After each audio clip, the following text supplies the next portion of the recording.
Thriller, okay, geography, entertainment, history, literature, science, sports. Go geography, go on. Okay. Which peninsula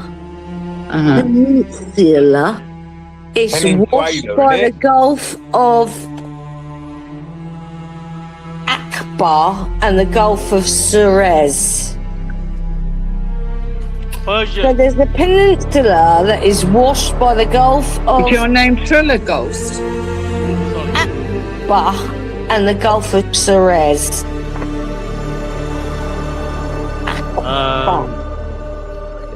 Come on, answer it. Answer it. All right, cool. I'll go Persian Gulf. I can't think of any Gulf. Sinai. I don't know. Yeah, no, Wendy. Volkswagen I Golf. don't know. Right, you ready, Wendy? I'm ready. As a ready. Geography, education, history, literature, science and nature, sports. History. What was contained in the box? Wait, can I just say, wait, you said Oh, Arabian man, Gulf. she was right in the middle. Hold on. Ain't that the same thing? Arabian and Persian. No. No, it's not. They're the two different sides of fucking planet. It doesn't matter anyway. She's got the answer. Anyway, ready, Wendy, you went for history. You're not off the scoreboard, mate. It's all right. What contained what? You're being a bit... Contained what? Right, you ready? Yeah. What contained in the boxes sold for 15 pence each to create a world first on a 1919 flight from London to Paris? What was contained in the boxes sold for 15 pence each? Wendy, can I answer? Wendy? Yeah. Alright, sandwiches, fruit or chocolate? Say it again. Sandwiches and fruit. I said fucking no. She had To be fair, when you have the end of the timer on the clock, so you get 30 seconds. I am, as the questionnaire, I do think it's a shit question. I'll answer you another history question. Thank you. I mean, what the fuck? It was a bit random. Some of them are a bit random.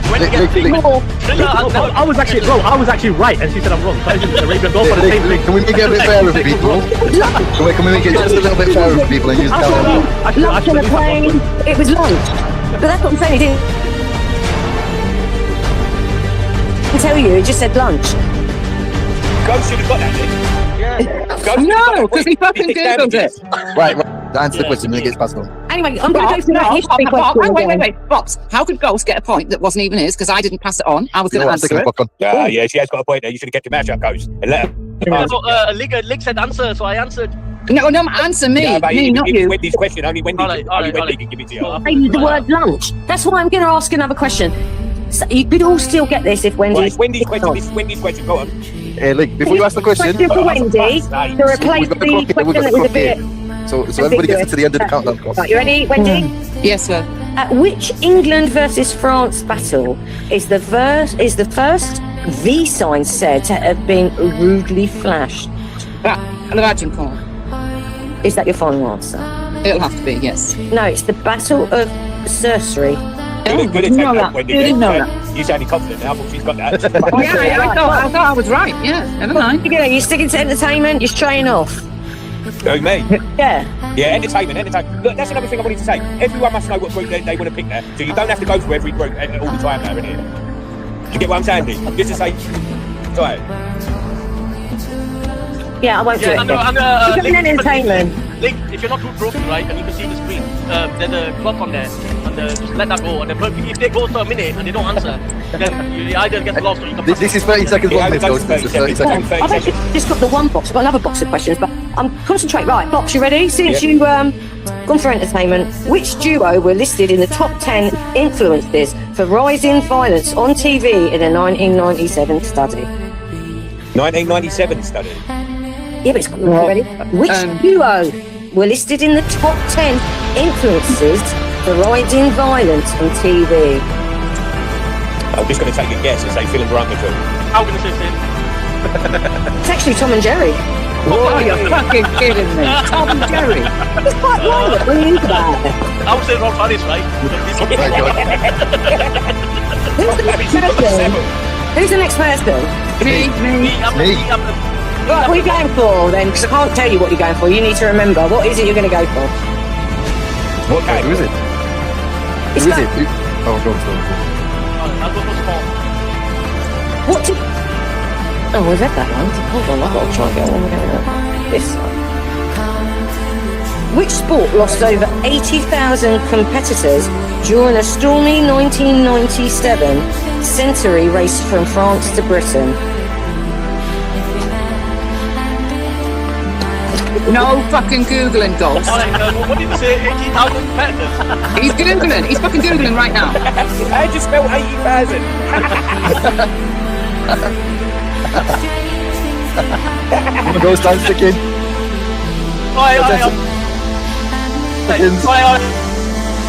Guys, no googling. That's it. Go on. Which sport lost over... He said F1. F1. No, it was pigeon flying. Oh, that was... Don't you know? I'll be my rival Like, pigeon. right at the end, all you had to do was get to the spot. When you said F1, I thought, oh, it's only got... Oh, I've got to get it. Right, who's next? Me. No, me, I'm innit? after Ghost. No, it's fucking me. Phyllis just had a go. I'm after Ghost. What are you on about? No. I'm after Ghost. I'm from I'm after the Ghost. What's wrong with you? No. What do you mean no? Thriller. I've always been after- What are you on about? Go on.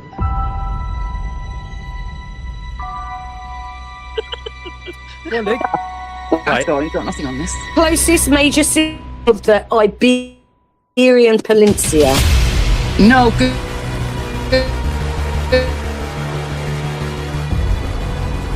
Go, repeat. The closest city to the Iberian Peninsula. Fucking hell, Morocco.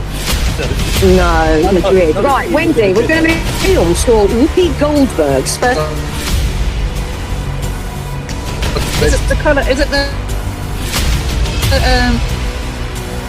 It is Daddy. Is that? The colour purple. Well done, Wendy. Yeah. Right, James, you ready? So, Wendy, go.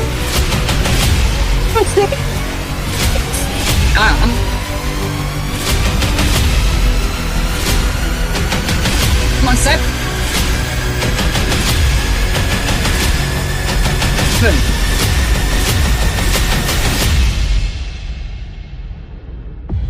No, you're not. I'm glad. I'm on. Literature. First produced. Rushton was magazine that was first produced in the room where Willie Rushton. Magazine. What magazine? He was a techno DJ. I have no.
be alone, the present to be afraid and cold. So if I can't shoot rabbits, then I can't shoot fascists.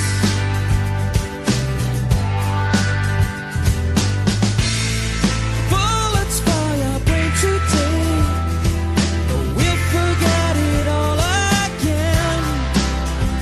Monuments put from pen to paper turns me into a godless wonderland. And if you tolerate this, then your children will be next.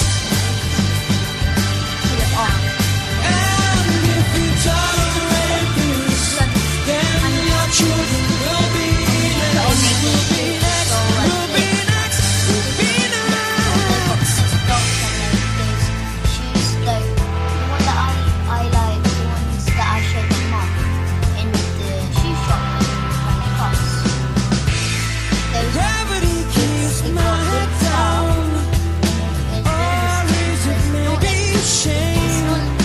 you can do it colours. Being so young and being so vain. Let's hope it. A big black star. It was Holes in your head today, but I'm a pacifist. I've walked like ramblers, but not with real intent. And if you tolerate this, then your children will be next. And if you tolerate this, then your children will be next. Will be next. Will be next. Will be next. Will be next.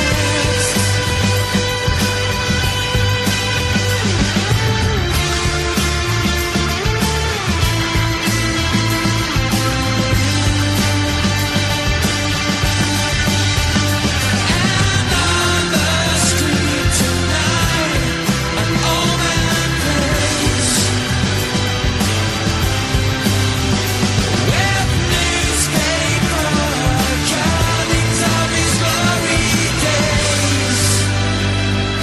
And if you tolerate this, then your children will be next. And if you tolerate this, then your children will be next. Will be next. Will be next. Will be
Right, is that Eric? I've just realised who your voice is. Sorry, I'm in bed because I'm not very well. I'm not very well. What are you doing? I don't give a fuck if you're not very well.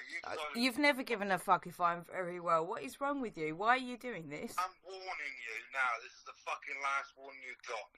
Warning? You've taken this offline, right? I've taken it offline. I've taken it offline. You've made videos using my children. You've used avatars of my flat, my dad, my mum, my allotment. You've gone for my car, everything. What the fuck are you talking about, you sick cunt? Do you want to listen to me or not? Oh, fair enough. Go on. Right, you decided to take this offline, right? No, I've not decided. You decided to come into my life. Don't fucking make some shit up. I don't know who you are, weird old man. Last warning? Last warning? If you mention my name, AJ's name, Sabina's name, you'll have a knock on the fucking door. I'm going to have a knock on the fucking door. By who? Leave Sabina, AJ, I didn't want to bring Sabina into it. They made out she's a solicitor and she's not, okay? I've been requested by law to report them for it because you have to use their name to check it. She said that she is a solicitor. She said that she's a solicitor. She said that her name is Sabina Wood. She said that. Herself said that. AJ then went on to tell the internet. AJ then went on to tell the internet he has control of her Facebook, has her driving license in his wallet. What the fuck is going on there? And she's not agreeing with him. Is this my fault? You lot all came after me. I don't know you people. Leave Sabina. I've not done anything to Sabina. She has proclaimed to be a solicitor, and now it doesn't marry up with what AJ has said online. You lot think it's fine to go down my Facebook accounts that I don't even have access to get things. You've taken my fucking children and made videos over it. You've put my shit out all over the place, and you've got the fucking audacity to call me and tell me to leave you alone. You haven't even got the bollocks to have your number come up. You fucking melt. Leave Sabina. I have not touched Sabina. I will not. The law will deal with Sabina and you and AJ and Danny and anyone else you want to fucking try and threaten me with. I am not fucking scared of you cunts. You have been bringing her name up all the fucking time. You are fucking finished. You are fucking finished. Leave the woman. I have not done anything. You are phoning me from a withheld number. You are phoning me and threatening me. No, I'm not threatening. I'm just saying. You've just fucking said it's your last warning. How many times? Last warning for what? Last warning for what? I've not done a thing and I don't intend. I don't intend to do a thing. You fucking pricks harass me day in, day out. And you've fucking got the audacity to phone me. If you mention her name once fucking more, it will be coming to your fucking door. And you've just done it again. So you're threatening what is coming to my door? Matter or that. Well. Fuck's sake. Oh, shit, man. Fuck's sake.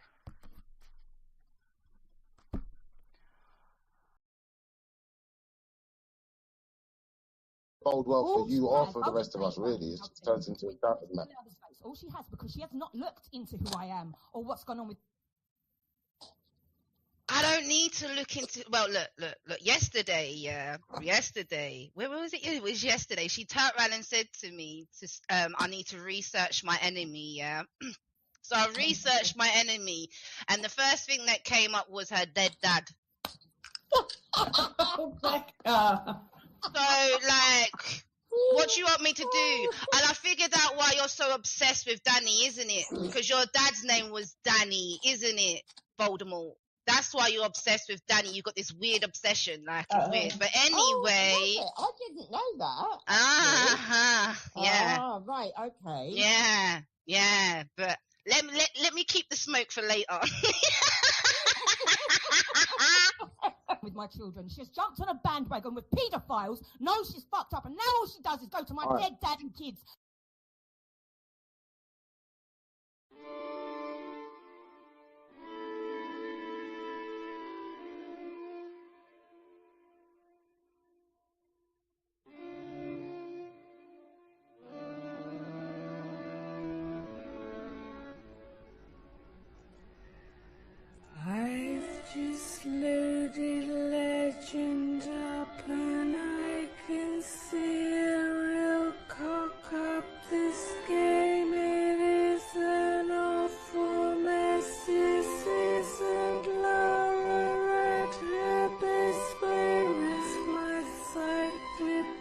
Yesterday, what have they done to Laura's hair? Oh my God.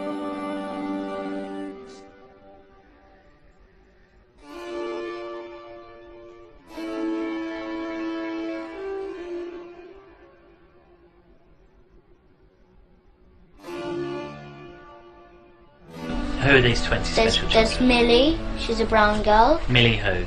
Millie Cowell. Millie Cow? Yes. Okay. So how do you know she's one of the 20 special children? Because I know, because she comes and they do sex to her. Mostly.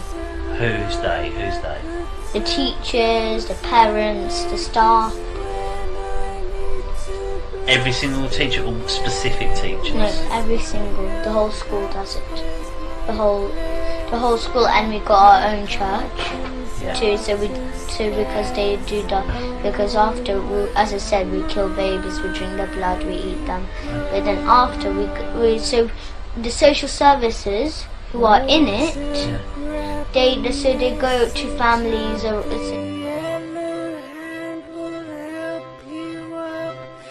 Mr. Right, but don't despair, you'll realign while in midair and target baddies with your gun and watching flowers on the run the other way.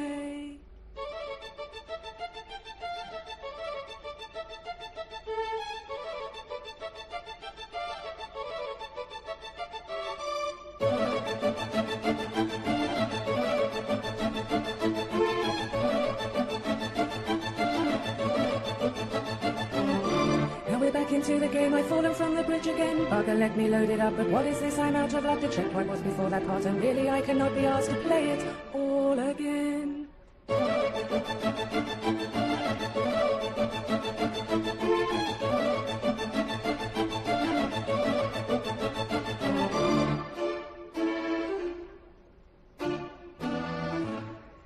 Ran into a boss today, but Laura couldn't get away. She ran out of her health, you see, cause she can only carry 3, and now she's used her and no one, so I am really out of luck. Send me a save. Going back to Venice soon to end this game of doom and gloom. Crystal D, this is a sham. Laura is now Shadow Man. This isn't TR, it's not cricket. I suggest you go and stick it where it hurts.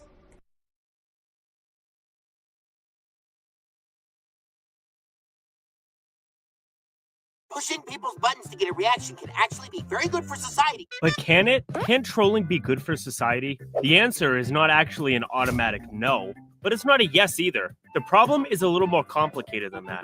This is what South Park explores throughout Season 20. The season with a very tense situation. Final result, 4 athletes sitting out on the national anthem, 3 of them not even black. The girls at South Park Elementary are protesting because they're getting mercilessly bullied by a troll using a screen name SkankHunt42 on the school message boards. Heidi Turner gets trolled so hard that she quits Twitter. Everybody suspects Cartman to be the troll, but Season 20 Cartman is very different from the regular Cartman. He's in his woke era. Girls rule, women are funny, get over it. Despite his apparent earnestness, nobody is buying his wokeness. Everyone knows you're acting this way by day, so you can be horrible to people on the internet at night. The boys begin fearing that girls might do something drastic, so they lure Cartman into the woods and destroy all his electronics. Please don't break my stuff, you guys.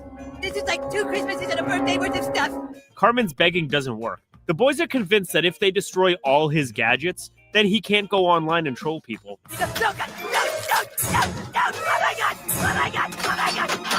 But the boys are wrong. Cartman is not the troll. So who is the troll? Everybody has a theory. Someone who probably still lives with his mother and hates himself. But the troll doesn't live with his mother. He's not some loser who has nothing better to do. The troll is actually Kyle's dad, Gerald Broflowski. He has a good job as a lawyer. In this, South Park pointing out the often ignored fact that trolling is not just a loser's game. Anybody can be a troll. 2 of the biggest trolls alive today are Donald Trump and Elon Musk. You would think that they'd be too busy doing billionaire stuff to troll anybody, but they somehow find time to spend 18 hours a day stealing memes and arguing with peasants on Twitter. Billionaires, they're just like us. However, unlike Elon and Trump, Gerald has the advantage of anonymity. People only know his screen name SkankHunt42. This anonymity allows him to be so much nastier. Now, when a guy like Gerald does something like this, the first question is always, why? Why is he so crude and nasty? Why is he photoshopping penises into women's mouths? Why?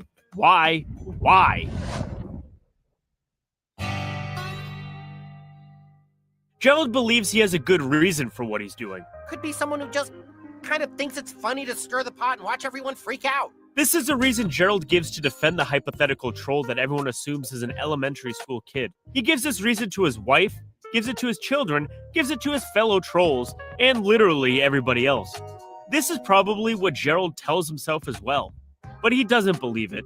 Not completely. He has doubts sometimes. Maybe the fact that it's so not funny makes it somehow funny to kids? When we combine these doubts with Gerald's behavior, we start to see the very real reason as to why Gerald is actually a troll. We just have to examine two very similar but different scenes.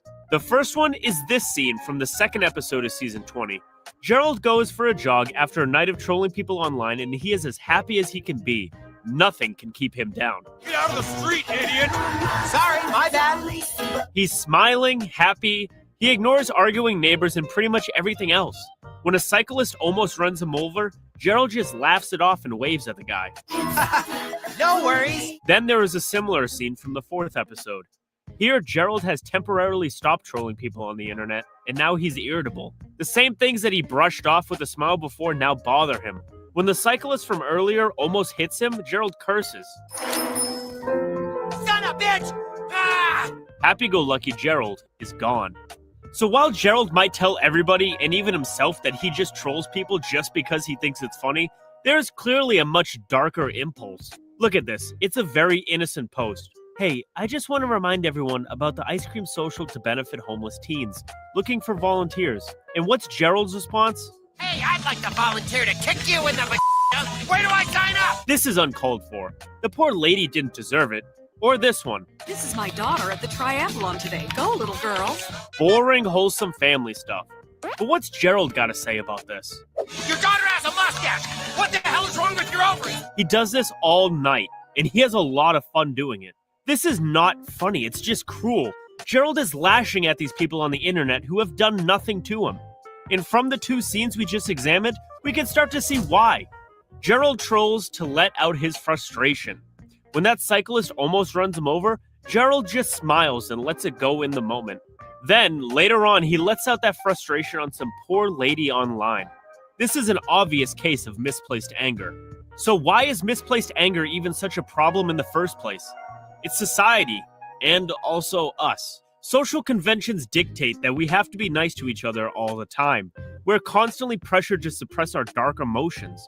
Things like anger are often treated like a disease rather than a normal part of the human experience. In the gap year between high school and college, I worked a retail job where I was required to smile all day.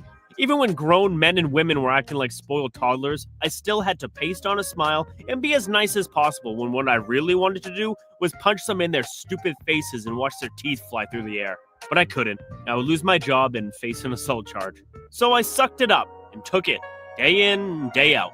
The customers always knew that we had to be nice to them, which just made the bad ones worse. They would aggravate you more and more because they know you couldn't do anything. Now, you've probably had similar experiences.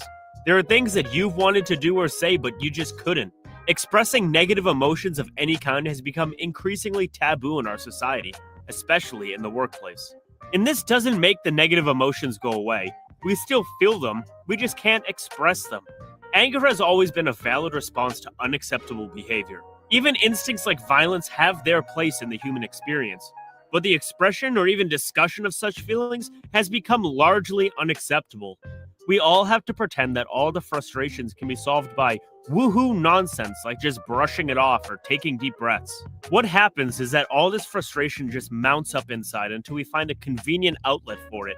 An outlet like an anonymous internet message board. That's why a guy like Gerald can be nice and smile at everyone all day, then start saying the most horrible things imaginable once he gets behind a screen. The internet is the only place where you don't have a self-censor. You don't have to suppress what you're feeling or force your thoughts through a niceness filter. This is the reason why places like Twitter, Reddit, and 4chan can be so toxic. People don't just say exactly what they think. They often exaggerate to overcompensate for all the crap they have to eat in polite society. While trolls might feel justified in taking out their frustrations on innocent people online, their actions don't just disappear into the ether. These actions can have devastating consequences. We see this with Gerald. He doesn't just make people feel bad. Those are the first-order consequences. Gerald's trolling creates a butterfly effect of second, third, and fourth-order consequences that make everybody's life so much worse. While Carmen gets blamed for his actions, Carmen gets all the electronics destroyed, which in turn gets him into a relationship with Heidi Turner. That relationship puts the toxic in toxicity and takes Heidi's life down a horrendous path. Shameless plug, but I made a video about that. There's also tension between all the boys and girls at South Park Elementary. When the trolling doesn't stop, the girls dump all their boyfriends. This leads to a gender war as Butter starts the #WienersOut movement. Events in our own world have already shown us that there are no winners in a gender war. Our entire species loses. It's a shit show all around. But the saddest and scariest consequence of Gerald's trolling comes when he picks on a website for breast cancer survivors. It's run by a Danish Olympian named Freya Ollengard. At first, Freya appears to be a match for Gerald. This little troll can have his fun. I'm going to be the bigger person. Gerald takes up the challenge to show Freya just how nasty he can be. Game on.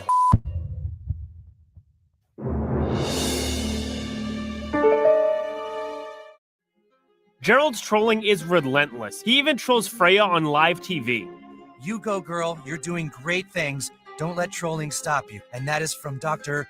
Where'd Your Go? The interviewer is completely clueless, which makes the whole thing very funny for Gerald and very painful for Freya. Believe in yourself and don't listen to the haters. You're an inspiration. That's from Hungarian physician Dr. Kutsir Bubzov. Gerald is over the moon. He shoots, he scores! Gerald is so pleased with himself that he brags to his son Ike. I guess the troll from the school message boards is now harassing a famous Olympic athlete again, you know? You might say she's asking for it. Other trolls copy Gerald, dogpile on Freya, and she finally can't take the hate anymore. She jumps out of an 11th floor balcony.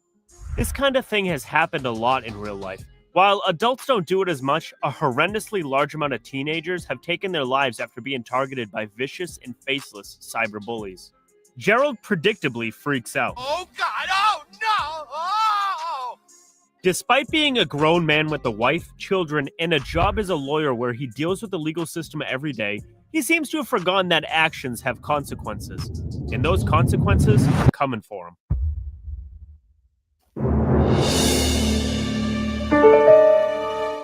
Denmark's entire population is very angry at the troll. They don't know who he is yet, but they intend to find him. They take the pain of losing Freya, combine it with the frustration of losing 200 wars to Sweden, and focus all of it on finding Gerald. They build a program called Troll Trace. Meanwhile, Gerald comes from shopping to find a troll's worst nightmare. There is a note under the windshield wiper of his car. Gerald Broflowski, I know who you are. For the second time in as many days, Gerald freaks out. Oh God, oh God, oh God, oh God, oh God! He learns firsthand that it is not fun to be trolled. Protocol 0. Gerald deletes his entire browsing history, deletes all his emails, destroys all his electronics, and then catapults them into a lake just to be sure. Does that do the trick? Of course not. He forgot about syncing. When he remembers and checks his son Ike's computer, he finds another email waiting for him. It says the same thing the note says. I know who you are. Meet me under the Fremont Bridge, 9 a.m. tomorrow. A terrified Gerald shows up to his meeting under the bridge expecting the worst. But he is in fact in luck. It's not Freya Ollengard's Avenging Angel. At least not yet. It's another troll. A fan. We need to talk. Gerald doesn't want to talk. He's just happy to avoid paying for his sins. Oh, thank God! The troll begs and begs, but Gerald is done with the life. Swaggins follows him home and does the whole we need to talk thing from Love Actually. Gerald tries doing normal, non-trolly things. He tries sleeping and jogging. None of it works. It's almost like trolling is an addiction. So he steals an iPad his wife got him. He had initially refused it, but he can't resist the urge to just be nasty to somebody. But Sheila catches him, which is awkward. He lies and says he was watching pizza delivery movies, but his wife knows he watches them and she doesn't care. So he lies some more and says he was watching the pissing stuff. This gets his wife worked up. Do you want me to pee on you? No! You only like watching other women pee? Because they're pretty? This is South Park pointing out the lengths Troll will go to hide their online activities. They may enjoy it and justify it in 100 different ways, but they know on some level that it is wrong. They are just unleashing their anger on people who don't deserve it. So after this humiliating night, Gerald talks to the troll he's been ignoring, Dildo Swaggins. What he discovers sends him into full panic mode. While he was hiding from the internet, the Danes started working on the Troll Trace project. Its only aim is to expose everybody's browser history. Every message, every comment ever made by trolls will retroactively be given a tag with the author's name, location, and full internet history. Gerald nearly poops his pants. The Troll Trace CEO makes it very obvious what the consequences will be like. Cum ut, troll. Cum ut und die. Gerald doesn't speak Danish, but Swaggins translates it for him. Come out, troll. Come out and die. Gerald knows he's cooked. Then it's over. I'm dead. But Swaggins believes there is still hope. He introduces Gerald to all the other trolls in Colorado. The Troll Trace project is not fully funded yet. We are just a few million kronas away, so please donate via the social media of your choice. The trolls decide to destroy the project before it gains enough funds to expose them, so they troll the hell out of Denmark. And it's not actually that hard. It's flatter than a pancake, and its entire population is made up of the people who are too chicken to go on Viking raids. The cool Danes conquered England. The cringe ones stayed behind to ride bicycles and pretend that rotten fish is delicious. But Gerald goes beyond that. He teaches his fellow trolls the art of trolling. Look, you don't just troll a woman with cancer to get a reaction from her. It's all about the group of people that are going to come to her defense. This is why Gerald is so good at trolling. He thinks a few steps ahead. Not far enough ahead, obviously, or he wouldn't be in the trouble he is in now, but just far enough to create an unbelievable chaos. He knows that once he trolls a woman with cancer, people are going to defend her, and he's prepared for that. They're going to be so self-righteous that another group of people will eventually find those people totally annoying. Gerald is basically teaching the trolls how to create grade A rage bait, which creates its own self-sustaining reaction. It's a tutorial on how to start a war. Even the trolls are shocked. That seems kind of mean. Nevertheless, the trolls do it. It's the only hope of maintaining their privacy. Coordinated trolling attempts like this are not unprecedented. They have happened several times before, actually. 4chan once helped a 39-year-old man win a Taylor Swift meet and greet contest because he wanted to sniff her hair. Taylor got creeped out and canceled the entire thing. Later on, she held a contest for schools. The schools with the most votes will get a free Taylor Swift concert on campus. 4chan got together again and made sure that the winner was the Horace Mann School for the Deaf. That was top-tier trolling and very funny. What Gerald and his buddy end up doing is the complete opposite. They just fling as much poop as they possibly can until something sticks. This strategy works beautifully. They claim that Lego is funding ISIS. This was before Denmark invented Ozempic, so it failed to attract any heavy support. Sir, public opinion of Denmark is very, very shit. The Trollface CEO, Leonard Bedrager, realizes that he can't respond. Our only choice is to go offline. You mean we have to quit the Twitter? Everything, you ignoramus! Mr. Bedrager's name is actually a big hint for what's in store for Gerald. If you're fluent in the series of barbaric grunts that pass for the Danish language, you already know what it means. If you speak a more civilized language, don't worry, you'll find out soon. Now, Gerald and his troll buddies don't know what Mr. Bedrager's name means, or what he's actually planning. This makes them celebrate prematurely. Gerald even goes back to full-time trolling. Nobody cares about your fat sister with Lyme disease. But disaster is coming. Her name is Heidi Turner. Remember when Gerald trolled her so hard she quit Twitter?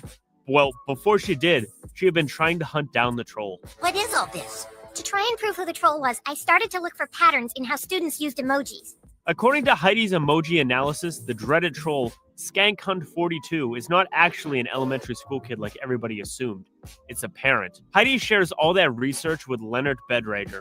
With Heidi's research, the Danes narrow down the location of the troll's attack. It is a location in the middle of the United States, a place they call Colorado. Colorado? That's a very goofy name. Speaking of names, what does Bedrager mean? It means deceived, fraud, conman, troll. His big plan is to expose everyone's entire internet history.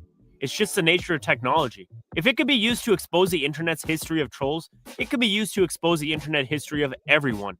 It's kind of like a GPS chip on your phone. You can use it to navigate and check the weather, but the CIA can also use it to check exactly where you are. The city of Fort Collins, Colorado becomes the first recipient of this new innovation. Once again, if you live in the city of Fort Collins, there is a chance that all your emails and your entire internet history has been made accessible to the public. The chaos is instant. Married men get exposed for their cheating. Women get exposed for their secretly trashing their friends. Hello, MLKKK. You called my daughter R2D2. Fort Collins is burning, and Gerald realizes that it's only a matter of time before he gets the MLKKK treatment. When a helicopter and a convoy of black SUVs come for him, Gerald knows he's cooked.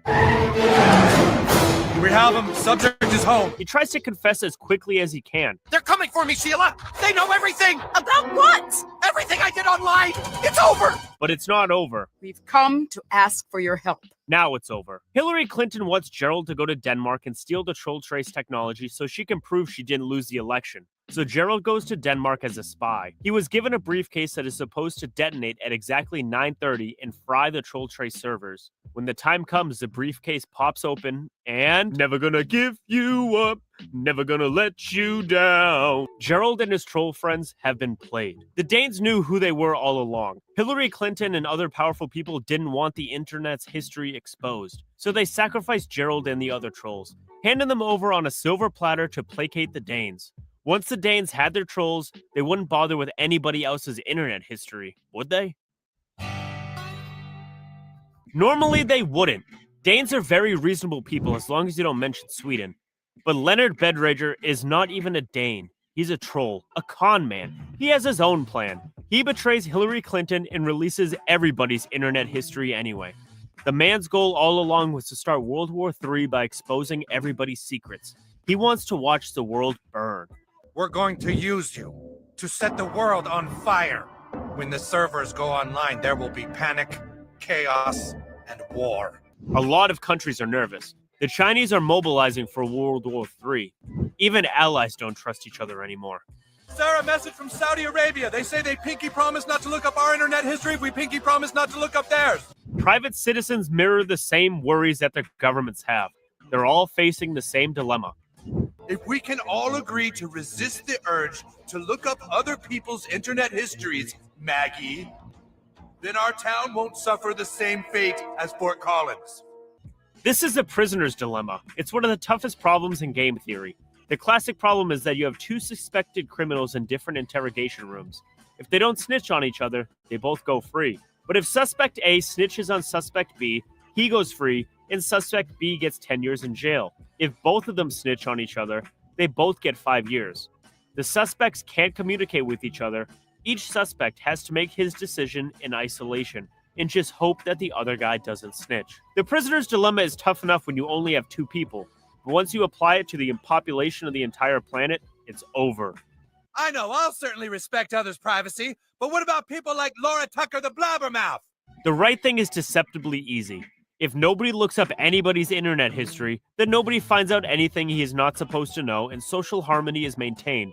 But if just one person does it, all hell breaks loose. This hack of our city will never happen so long as we can rely on the rationality of the American people. Yeah, fat chance. In the prisoner's dilemma, most suspects snitch on each other and both end up going to jail. A fate they could have easily avoided by keeping their mouth shut. The reason is simple. There is no honor among thieves. If you had any honor, they wouldn't be thieves in the first place. So they betray each other and end up losing every single time. The people of South Park feel the same way. They know they can't trust their neighbors. This is a very funny commentary on the complete breakdown of social trust in our communities. And because people can't trust their neighbors, they only have two options: leave the planet or destroy Denmark. Leaving the planet isn't viable because SpaceX doesn't have the technology to get humans to Mars. So that only leaves one option: destroying Denmark. Which brings us to Leonard's plans. Was he too stupid to see that the world would be destroyed? Governments would never let anybody expose their secrets. Just look at what's happened to the likes of Julian Assange and Edward Snowden.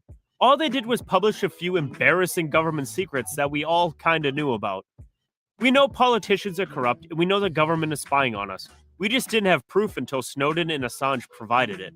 But revealing this was a no-no. Assange and Snowden instantly became wanted men. As for the men who had really damaging secrets like Epstein, well, the less said, the better. You already know what happened to him. So how exactly does Bedradger's plan get away with exposing everybody's secrets? That's the neat part. He doesn't. He is fully aware of the human cost of his plan. He knows Denmark will be destroyed and millions will die in wars all over the world because of his actions. But he is perfectly prepared to take that trade-off. Because it's freaking hilarious! Sacrifice millions of lives? Why? Bedradger's is a different kind of troll, a more calculated and a more dangerous one. Gerald and his little band of mean-spirited little losers are small potatoes compared to him. But is he just doing it for the lulz, or does he have ulterior motives? The answer is yes. Somebody who could rise to political power through nothing more than pushing people's buttons. Bedradger's plan is basically America's Middle East strategy. Create a lot of chaos and then come in acting like the savior. It's psychotically brilliant. Start a war, let the people beat the living crap out of each other, and then come in near the end acting like you're the solution. The problem with convoluted supervillain plans like this one is that they only work if everybody else in the world is painfully stupid. And in the South Park universe, people are just stupid enough for it to work. Yes, Kyle interferes, but it's an accident. He learns that his father is the troll, and he is in Denmark, trapped in Troll Trace HQ. Mr. Garrison, the new president by the way, already has bombers en route to bomb Denmark. Kyle uses reverse psychology to make Garrison call off the bombs. He just tells Garrison that he is just being manipulated, which he is. Maybe I won't bomb Denmark. What do you think about that? Yeah, you will, because you're a little So Mr. Garrison calls off the bombers to prove that he's not being manipulated, which is exactly what Kyle wants him to do. This gives Kyle a reprieve, but it's a small one at that. Denmark has to be destroyed to protect everybody's secrets. If America doesn't do it, some other country will. Kyle gets his friends together and hatches a plan to save his dad and everybody else by generating as much hate as possible so it can overload the Troll Trace servers. The Pentagon has an even better idea. And if this kind of overreaction can be amplified, it could blow out the internet. With help from the Pentagon and SpaceX, the boys succeed. They blow up the internet. Everyone's browsing history gets wiped from existence. Gerald gets away with everything. He never has to face the consequences of his actions. The only people who knew that he was a troll are Kyle and Ike, and they're not going to snitch. This may be unsatisfying, but it perfectly mirrors real life. Trolls really get punished because the vast majority of them never get caught. But trolling in South Park doesn't end with the reset of the internet. In the final scene of the season, a reporter interviews the man who has sent the first email on the new internet. He sent an email to an old friend. I know what you're thinking. What did it say? I showed him my dick. This might seem a nihilistic conclusion to the story we've been following for about 10 episodes now, but it's South Park. As always, pointing out the harsh reality. People will always find places to say things they're not allowed to say in polite society. Today it's the internet, and all these apps with disappearing messages. For previous generations, it was the toilet wall. I'm sure you've probably seen some wild stuff on the walls of your school toilets. This was a tradition as old as time. We've had insults scribbled on toilet walls in Pompeii from 2,000 years ago. So, to answer the opening question, is trolling good or bad for society? The answer is neither. Trolling is like pooping. It may be unpleasant, but it's an inescapable part of the human experience. Just like we can limit pooping in the streets and restrict it to toilets, we can limit trolling in the wrong places, but we can never eliminate it. People will always have thoughts and opinions that are considered unacceptable by polite society. They're not going to suppress those thoughts and opinions forever. They'll always find a way to express them. Trying to ban trolling completely just results in people supporting politicians who say the things those people are thinking, but can't say out of fear of being canceled. It's how Mr. Garrison in South Park and his real-life inspiration Donald Trump got elected president. There are lots of people who supported Trump, but they were too shy to admit it until they got into the voting booths. When no one was watching, they voted for him. The UK had this problem for a long time that they actually gave it a special name, the shy Tory factor. During polls, people say that they will vote for the Labour Party because it is a culturally cool choice. But come election time, the Conservative Party tends to significantly outperform the polls, while the Labour Party underperforms in them. The most widely accepted explanation for this is that many Conservative voters simply lie to pollsters. The shy Tories tell everybody that they're voting for the Labour, but they actually vote Conservative once they're all alone with the ballot. Issues like this don't affect politics, by the way. They affect everything. There is often a big disconnect between what people say and what they do. So when someone expresses what you might consider an unacceptable opinion, it might be worth to just let them talk and see if his argument actually has any merit. Shouting him down and telling him that he's wrong and stupid and evil doesn't change his mind. It just makes him lie to you. He lies to your face and trolls you online.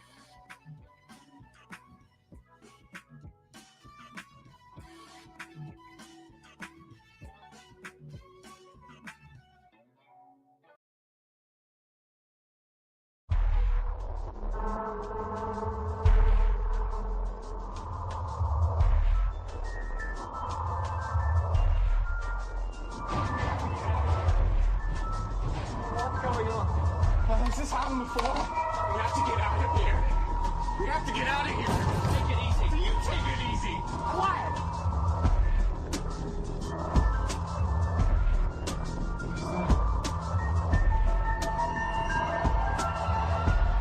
Afternoon, folks. I'll wait for about 2 minutes and then. But I was in Jake's earlier. He's there now playing some stupid bloody video talking about how bad trolls are and blah blah blah. You know, him and Kaylee are the worst of the two, and Fat Dan, the three of them have got the internet sewn up full of fucking trolls. Yeah, it's disgusting. It's literally disgusting. But hey, it is what it is. But one day, they will get everything they deserve. They will get everything they.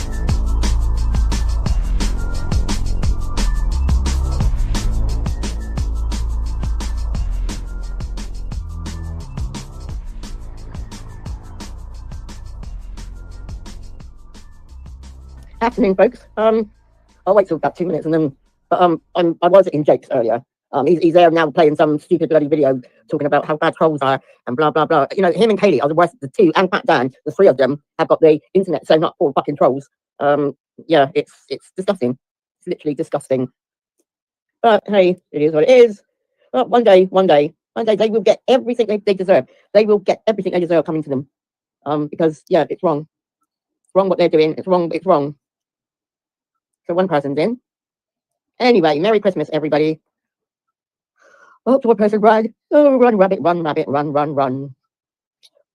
Yeah, you know, this I'm going to start anyway because I'll stick it on public. You know, this situation with Hampstead. You know, are these people ever going to actually realise that none of it is?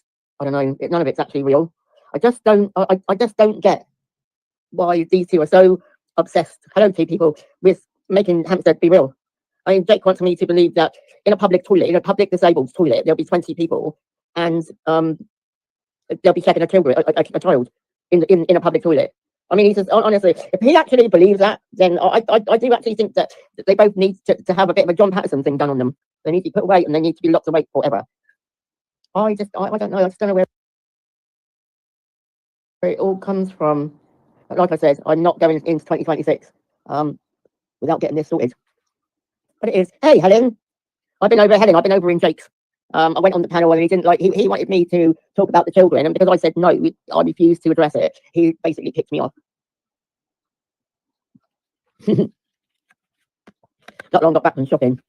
Last minute shopping, batteries for kids' toys, yeah, that sort of thing. But you know what is going on with these two? I mean, I don't know. It frustrates me because all you ever hear is about what everybody else has done. You never ever hear about what she's done. You never ever hear about what she's done. She wrote to all of Jupiter's neighbours and telling them that Jupiter was involved with child trafficking. I mean, are you actually for real? And then Jake turned around and said today that Jupiter should move. Oh, what's that? So that Haley's got another set of Jupiter's neighbours to write to. There they are, Helen. And that's why I've always called them nonsense. I've always called them pair of pedophiles, because I wouldn't say it about them if I didn't believe it. Because saying that about somebody is very, very, very dangerous. Yeah? But they're happy. They're happy to put people's lives in danger. They're happy to put children's lives in danger hourly, daily. They've got no consideration for anybody else. But like I said to Jake earlier in the chat, and I will reiterate it again, Jake, just remember, I do have your parents' address. Yeah? If I need to, I will use that. I'm sick of the way that you just think that you can go around talking to people, making people out to be wrong because they won't see the story. I tried to tell you on Jupiter a long time ago, when there is a story, there is two sides, and there always has to be two sides. And just because somebody doesn't believe in your side of the story doesn't make them people nonsense, doesn't make them people wrong, just makes them people clever enough to be able to make their own minds up. I just get so frustrated with him. You know, he's a fucking outright nonce. There is no other way. Helen, can you do me a favour as well? Can you look to see if he's actually streaming this live? Because if he is, I'll be striking him.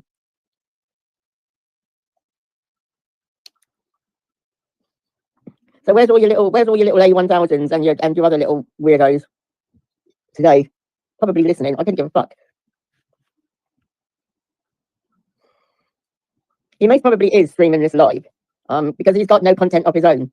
He has to play ridiculous. I mean, some of the stuff he's been playing, it's all stuff that pertains to them. You know, guidelines on when you've done something, when you run the police and you told the police that somebody's killed his girlfriend. That's wasting police time. That's what will happen to you, Voldemort, because that's what you did to AJ. I shouldn't let her get under my skin, but I can't fucking stand that fucking woman. She just, and people, I don't believe her. I don't even think for a second that she's me. I think it's bollocks. If she has, Elmswell will be having a big street party. They will be, because they will realise that they've escaped something. Taking Haley are after nonsense.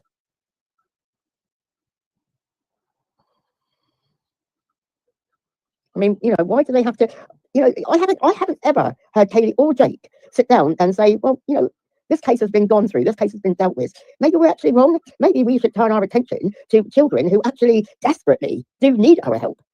Because there's plenty of kids out there that could do with your help, Jake and Kaylee. Well, maybe not your help, but they do need help. Not your sort of help. Yeah, they certainly don't need Nancy sort of help. But, you know, but like I said in the chat earlier, Pip, you know, why isn't she? So she's spending tomorrow going through something to do with Jupiter's trial or something or other. I mean, you know, that's how deluded the cunt is. She actually thinks that she's going to put Jupiter on trial tomorrow. You know, that's some sort of fucking delusion. But, you know, why don't she spend tomorrow trying to make up with her kids? Has she even bought them any Christmas presents? Does she even, you know, has she sent them Christmas cards? I just like, I don't know. Pip, has he closed his life down now? I just like, I don't know. He's just such a nonce. He is seriously such a nonce. Merry Christmas, Big Bag Rickshaw. How you doing? Yeah, I just for a while, he sat watching you, not talking. So he is actually, has he got it on? Has he got it on? Can he hear what I'm saying? Because if he is, then that means I can strike him. Fucking fool. Fucking fool. He's so obsessed with what I've got to say. It's actually really like noncy and creepy. Do you know what I mean? It's like he's restreaming you, Baz. Okay, cheers. I'll get that done in a minute then. I am going to strike him for it. Yes, I just have two pains in the asses that I need to get sorted out before 2022. Before 2026. So Jake, put away his little noncy thing about Gerald being, you know, a troll. Gerald is him and Kaylee. Yeah, whatever. Just literally, I can't be bothered. He's such a creep. You know what? Just literally the thought of him. The thought of him makes me literally want to throw up. He's a fucking nonce. And how she can have anything to do with him in the way that she is beyond me. Yeah, ugh, he's a fucking nonce. I bet any money she's not bought her kids Christmas presents, and they'll both be sat tomorrow all on their own, making up lies. Someone make sure you tape tomorrow. I know people are listening. Someone please tape tomorrow because they're doing a Jupiter thing or something. You know, she's so delusional. But one lie, and we need to go to town on this fucking bitch. One fucking lie. Because she's a cunt. 9 people, and there's 3 talking, so there's 6 watching. So that's Voldemort and Jane. Maybe even Bysel and Gash. Matt Taylor, A1000. There you go. 6 wrongins. Fucking 6 wrongins. Just fucking horrible cunts. Oh, it's gone down now. Oh, you've gone now. You've gone now, Voldemort. I don't know about the rest of you, but I don't believe for a second, 2 days before she's supposed to be putting lies out about dupes, yeah, that she reckons she's moved. No, too convenient, too fucking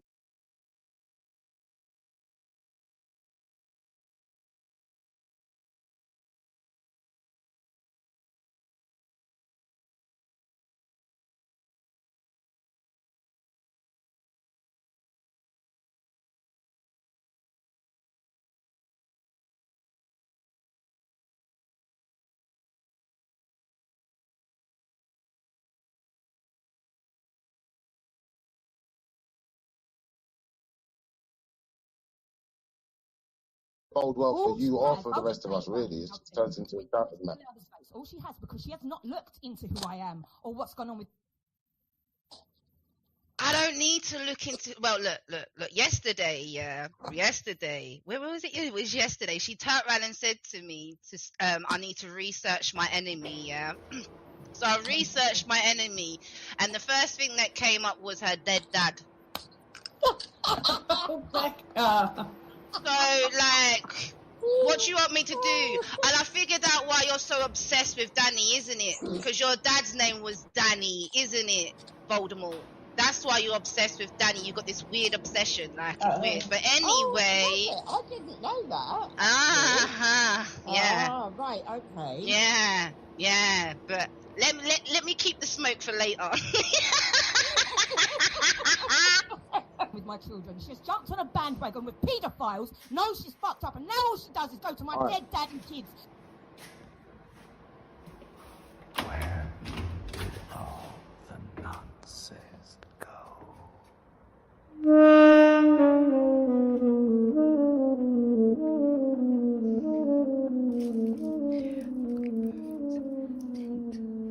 Where did all the nonsense go?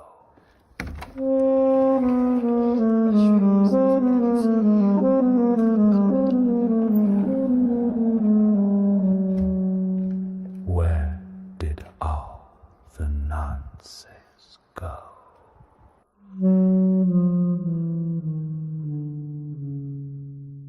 In 1984.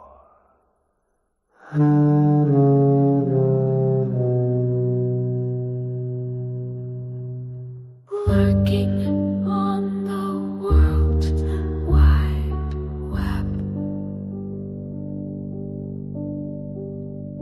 Lurking on the World Wide Web. Lurking on the World Wide, waiting to open our kids' door. Where did all the nonsense go?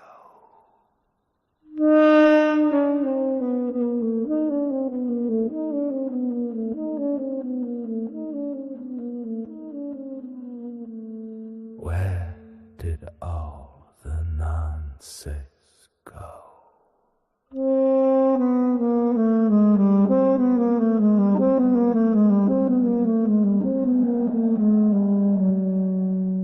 Where did all the nonsense go?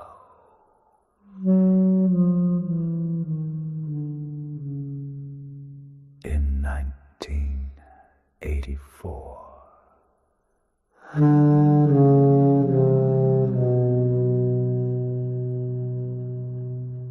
Lurking on the World Wide Web.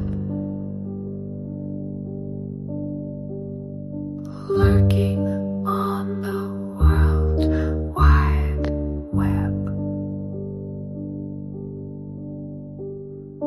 Lurking on the World Wide, waiting to open.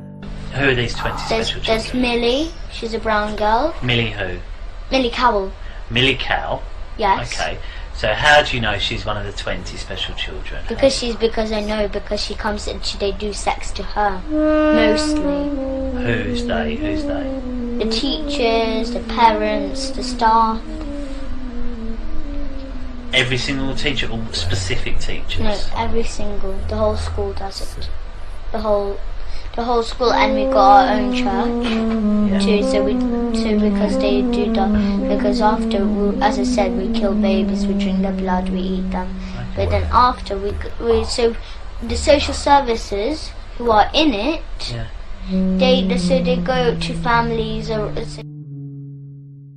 In 1984.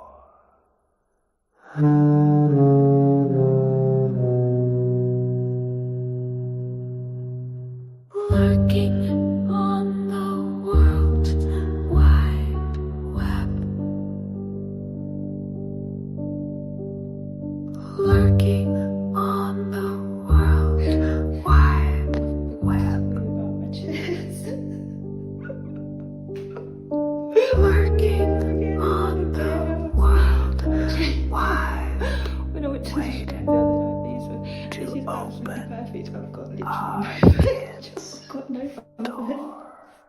can't figure out the heating yet. I've got no washing machine. I'm not sure where the fridge I'm supposed to fridge goes. But for now, this is my office. I'm just going to make it work.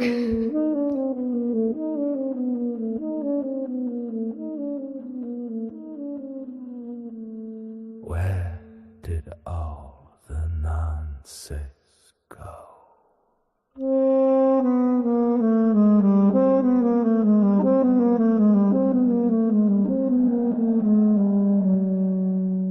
Where did all the nonsense go?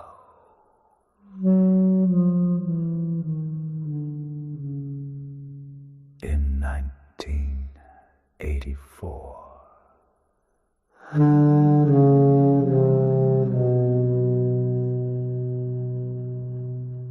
Lurking on the World Wide Web. Lurking on the World Wide Web. Lurking on the World Wide, waiting to open our kids' door. Where did all the nonsense go?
You've poured out your spirit on every heart. You sent forth your word, and it's come to pass. What our fathers and mothers could only foretaste is now in our lifetime. The order of day, eyes are unveiling, hearts are aligning, dead bones are rising, His spirit is moving, eyes are unveiling, hearts are aligning, dead dreams are rising. His spirit is moving. He's breaking addictions and breaking religions. His spirit is moving. His spirit is freedom. Eyes are aligning. Dead bones are rising. His spirit is moving.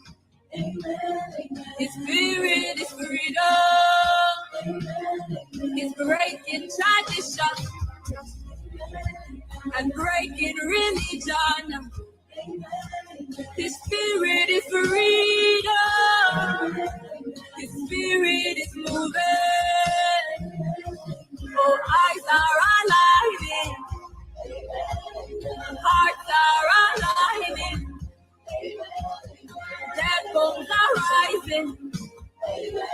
The spirit is moving. Eyes are unveiling. Hearts are aligning. Dead bones are rising. Spirit is moving.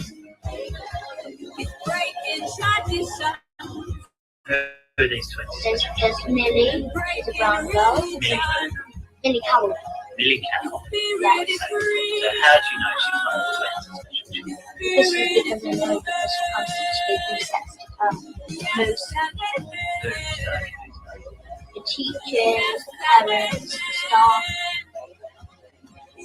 Every single teacher from a specific teacher. Every single the whole school, and we've got our own church too, so because they do because after, as I said, so the social services who are in it, they go to family meetings. Yes and amen. Yes and amen. Oh, he said it, he has done it. He's breaking addictions and breaking religions. His spirit is freedom. His spirit is moving. So yes and amen. Yes and amen, amen, amen. Yes and amen, amen. Yes and amen, amen. You've poured out your spirit on every heart. You've sent forth your word, and it's come to pass. What our fathers and mothers could only foretaste is now in our lifetime. The order of day. Just receive. Just receive. You can just receive. You can just receive. Just receive. Just receive. You can just receive. You can just receive. You are rebuilding the ruined walls. You are reclaiming your design. You descend as fire to purify. You are reclaiming your words. You prune as the thistles and the thorns fall away, so we may produce good fruit.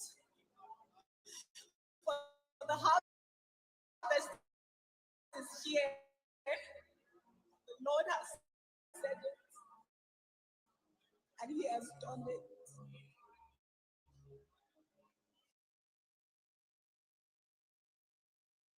Bode well for you or for the rest of us, really. It turns into a dark man. All she has, because she has not looked into who I am or what's gone on with. I don't need to look into. Well, look. Yesterday, it was yesterday. She turned around and said to me, "I need to research my enemy." Yeah.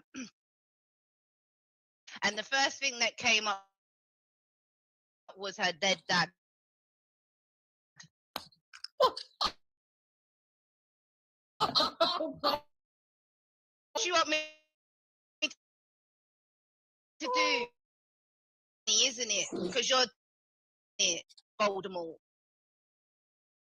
Like it's weird. But anyway. I didn't know that. Yeah. Oh, right, okay. Yeah.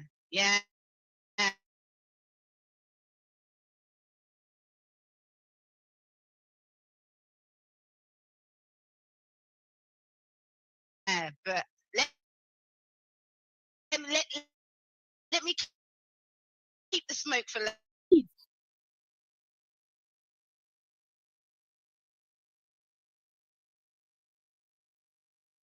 Bode well for you or for the rest of us, really. It turns into a character match.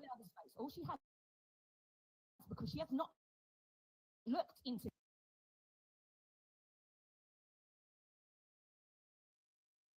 No social media, and you're doing the most important work you've ever done in your life. Yeah. Now, which is a 5-part series, which tells the stories of the survivors of these rape camps.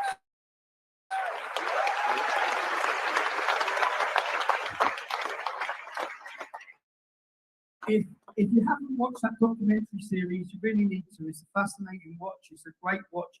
And the purpose of me doing it was to, if these men are not going to get charged, I'll give you a fact. Like the city of Telford, I spent 12 to 18 months. There's a whole team with me. And we spent 12 to 18 girls down. And again, when Tommy's Rape of Britain come out, and I reviewed some of it on Wake Up UK, because obviously if I reviewed it on YouTube, they would have banned it because he wasn't allowed to play it. Yeah. Eventually, it did get onto YouTube anyway, because once I did it on Wake Up UK, I could then play it on my show, which is one of the reasons why I went over to Wake Up UK, because, you know, I could use his algorithm and then back again, if you understand what I'm saying. Yeah. A lot of people don't understand that, especially the weirdos of this world who try to say that Wake Up UK was my handler. No, it's a transaction. He had a panel that I could go and speak on. He needed people from all walks of life to do slots on his show. There was no money changing hands, and that's what it was, basically.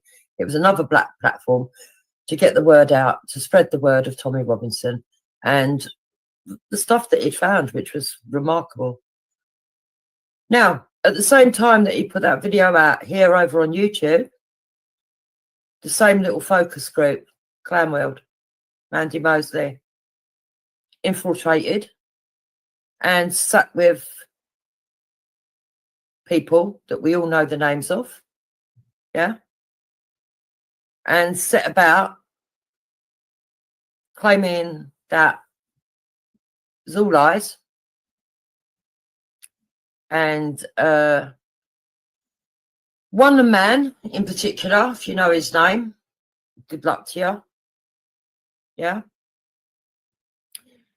One man in particular said that Tommy Robinson was lying because he's lived in Telford all his life. And when the documentary came out, I was impassioned. And everybody knows that when Jupiter gets impassioned, the council estate comes out. Yeah? Can't help it. It's part of my makeup. I'm very hyperbolic. And I was so angry when I was reviewing the documentary, especially when they went into the Irish pub, where the Irish pub had been employing. And when he got outside, straight away, this Irish publican, who had denied all knowledge and everything else, had managed to pass his number to Muslims who were extremists who started threatening him on the phone. And after I'd seen all the evidence as I was reviewing it, I did make a statement. I said, if I was living in Telford and this had all been going on, what's wrong with the men of Telford?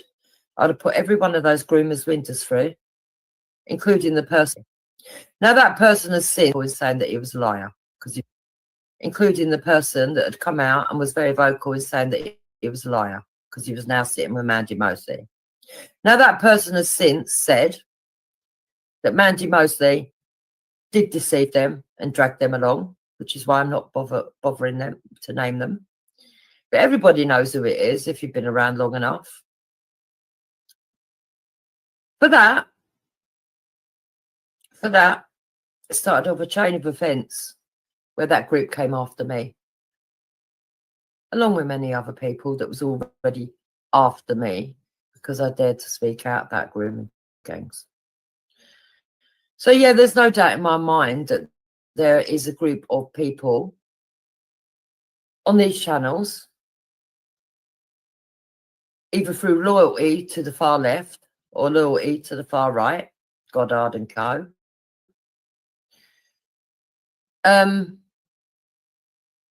Who have been attacking anybody that supports Tommy Robinson or his work. Some of these people try to infiltrate at every level in the Tommy movement. So there'll be people within the Tommy movement that speak out, and they will go in their side chats and pretend to be followers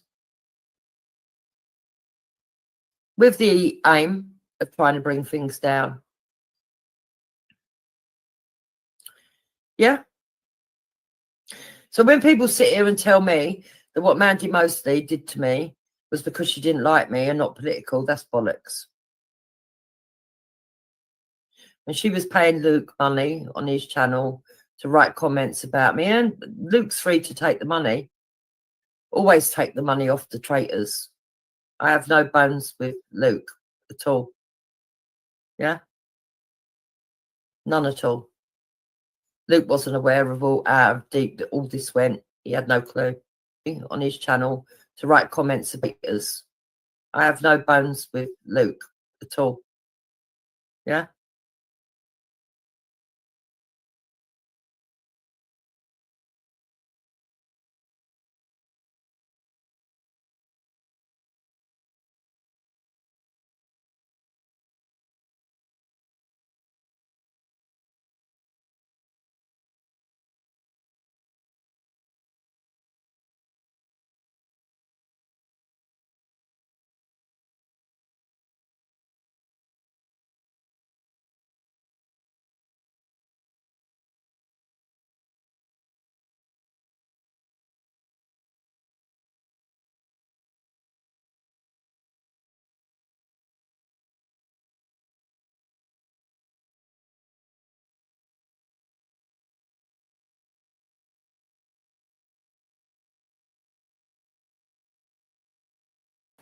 Well, so they also make shoes of the skin, of the baby's skin. They got a special tool, and they put it in the skin, and it, like in the baby's skin, and then they pull it off, and then they stick it because the blood is kind of sticky, and they make the shoe with the sole and the flip flops. They stick on the flip flops. They got flip flops, and like there's shoes like the one that I like, the ones that I showed my mum in the shoe shop in Grand Cross. Those ones with this big, it got a big star on it. Like, it's a bit. Hey man, it's like Okay, we'll show. Goddamn blow up. The jokes that go stop down. Go stop down the tower. Tell the truth. Are you coming to the tree where I told you to run so we could be free? Strange things that happen when you stay really and not in the tree.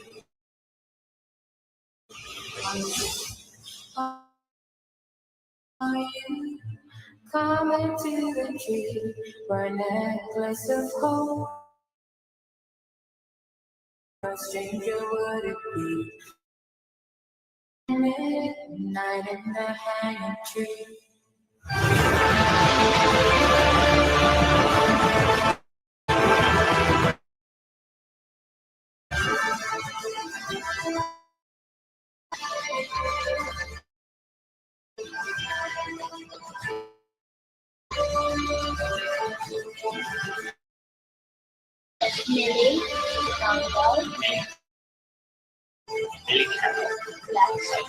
Millie, this is because of the history of the teachers,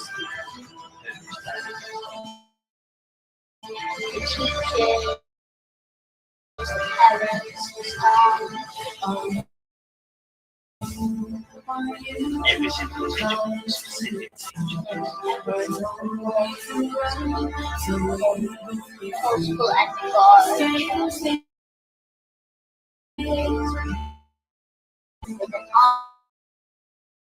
Social services.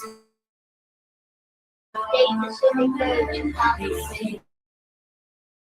Strange things that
Also, special tool, and they put it in the skin and put it off, and then they stick it because the blood is kind of sticky, and then they make the shoe the sole.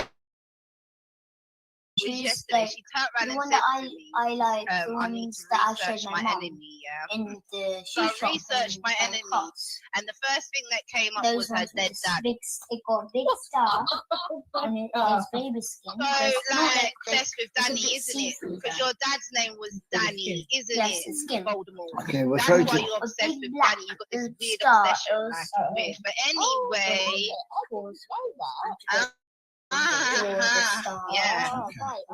Yeah.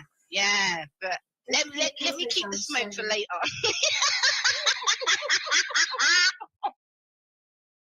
With my children, she's jumped on a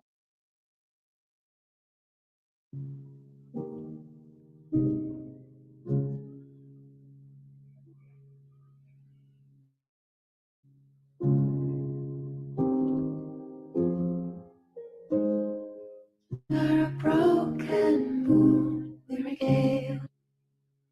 I watch the swallows bloom into a cloud of dust.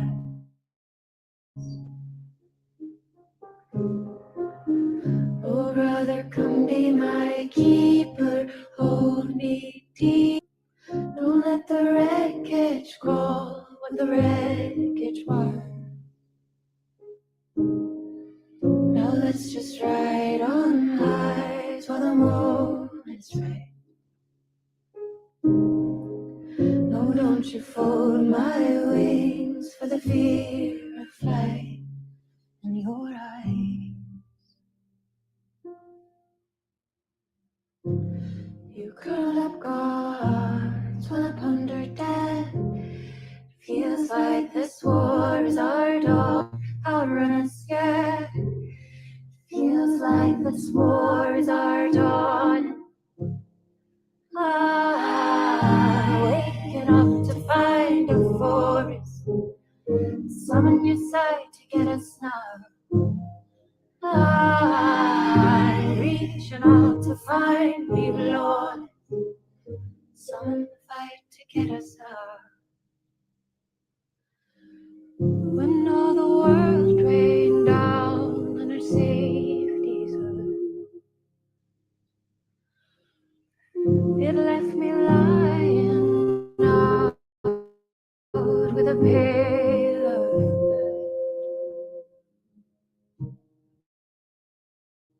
blood. Oh, brother, come be my keeper, hold me dear. Winter start when I say I've stood for us.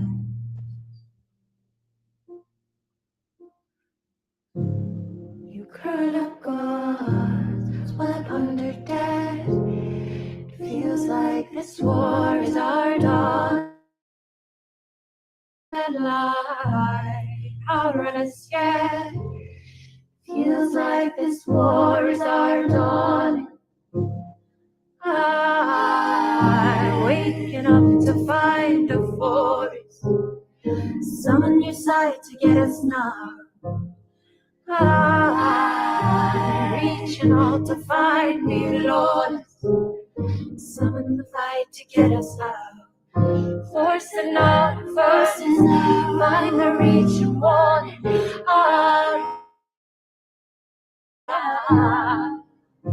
Forcing out verses, find the reach and hold it. All it takes to realize. You curled up arms while I ponder dead. It feels like this war is our dawn. Don't let that lie outrun us yet.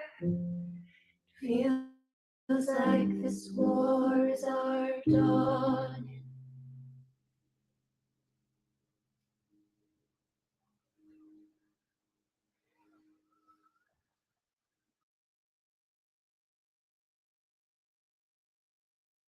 And I'm pretty defeated at that time. I'm invisible. I have no social media. Do you know how frustrating it is when you're censored, you're deleted, and you're doing the most important work you've ever done in your life? Is making a documentary series called The Rape of Britain, which is a 5-part series, which tells the stories of the survivors of these rape gangs.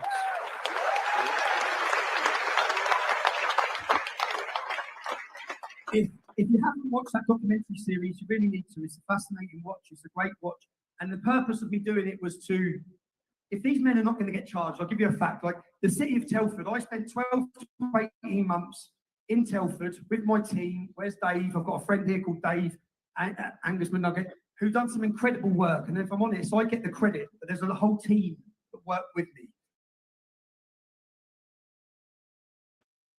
And again, when Tommy's Rape of Britain come out, and I reviewed some of it on Wake Up UK, because obviously if I reviewed it on YouTube, they would have banned it because he wasn't allowed to play it.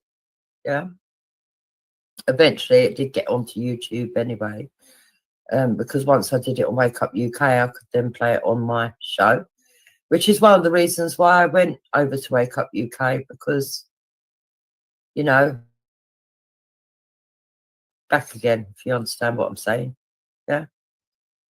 A lot of people don't understand that, especially the weirdos of this world who tried to say that Wake Up UK was my handler. No, it's a transaction. He had a panel that I could go and speak on. He needed people from all walks of life to do slots changing hands, and that's what it was, basically. It was another black platform to get the word out, to spread the word of Tommy Robinson and the stuff that he'd found.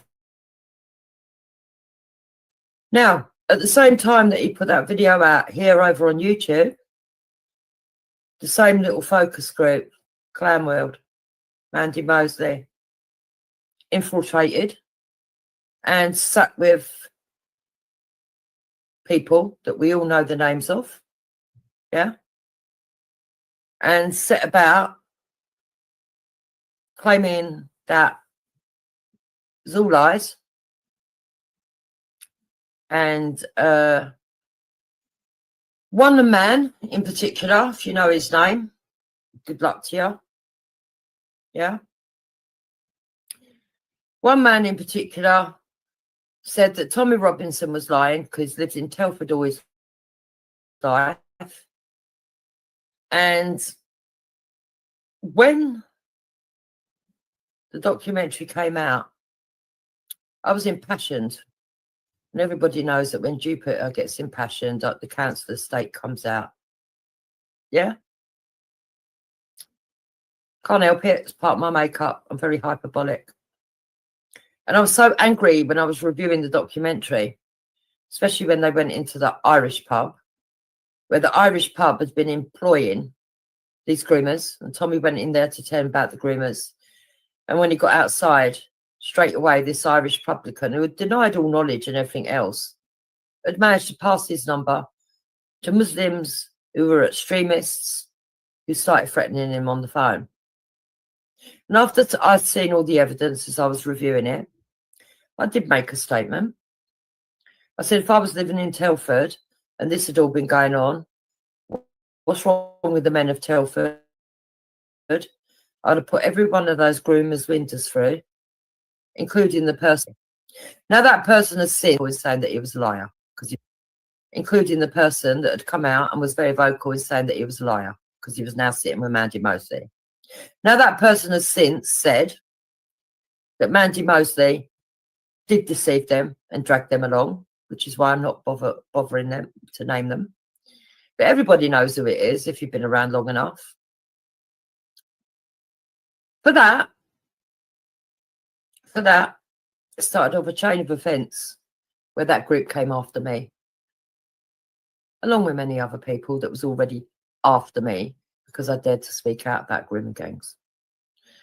So yeah, there's no doubt in my mind that there is a group of people on these channels, either through loyalty to the far left or loyalty to the far right, Goddard and co., who have been attacking anybody that supports Tommy Robinson or his work. Some of these people try to infiltrate at every level in the Tommy movement. So there'll be people within the Tommy movement that speak out and they will go in their side chats and pretend to be followers with the aim of trying to bring things down. Yeah. So when people sit here and tell me that what Mandy Mosley did to me was because she didn't like me and not political, that's bollocks. And she was paying Luke money on his channel to write comments about me, and Luke's free to take the money. Always take the money off the traitors. I have no bones with Luke at all. Yeah. None at all. Luke wasn't aware of how deep that all this went. He had no clue. He had a clue with some stuff because he had been around in the Bacon Lady days. But there were people that did have clues. Yeah. There were people.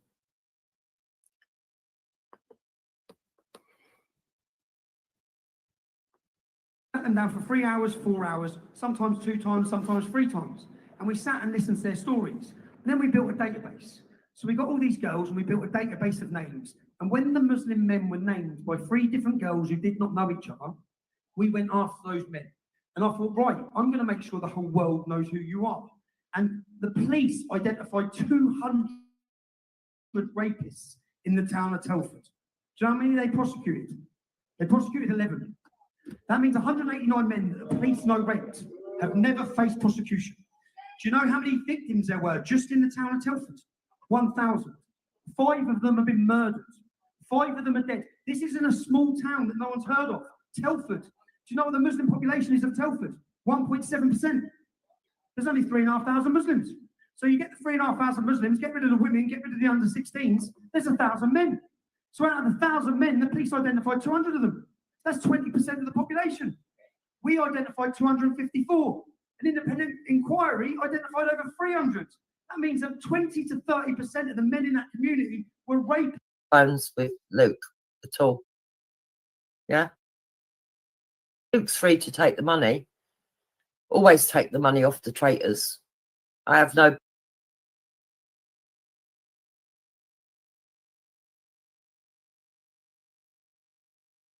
Testing, yes. I got distracted. Oh, what's going on? Oh, here we are. I was just going down the shorts on your page, Kaylee, on your from previous ago. Just reminding myself. Really horrible stuff. We could see such change, though. You know, such dynamics. The comments from Lyndon are just fucking unreal. It's so really thought he could. Oh, sorry, I'm getting distracted. He got so many shots on it. It was brilliant. Oh, excellent. Ah, this is so good. Emotional as well. Emotional. Sorry, I could be showing them, couldn't I? Knees weak, arms are heavy. There's vomit on his sweater already. Mom's spaghetti. He's nervous, but on the surface he looks calm and ready to drop bombs. But he keeps on forgetting what he wrote down. The whole crowd goes so loud. He opens his mouth, but the words won't come out. He's joking. You can't hide, you can't run. Remember to always be true, no matter what you do. Run it, I never front it. I got my whole cool life on it. Big shit, man, listen. Drinking on some Hennessy and some theory, everything. Smoking on some weed, 100% every side of it. What you trying to do? I didn't already did it, baby. If you wanna run, get your ass up, don't be late. You don't try to fuck them other bitches, you just do that to marry bitch. So some other hoes, you know it's gonna be. Anyway, we'll postpone that for a moment. I have got loads to go through. So we started off on this one. I had some the most amazing numbers to give me guidance for this. To actually do more than just the Zara expose with Ian Smiler.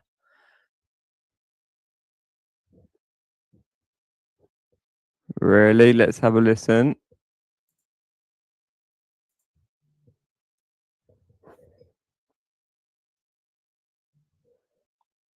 No, it's perfect. Shut up, Danny. You're such a shit liar.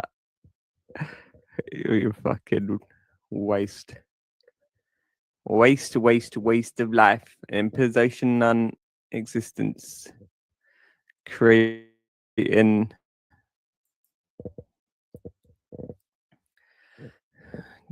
deceptions with your position. Faking. You're a fake. Silly. I can understand you probably have been through this generational abuse system and you got into your role. You got given a role and you feel like you can't get out of it,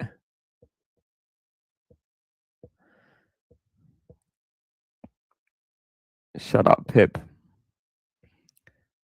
You are such a shit psychological, reverse psychological. You're such a shit reverse psychological. Danny's not here. You are just next level, Danny.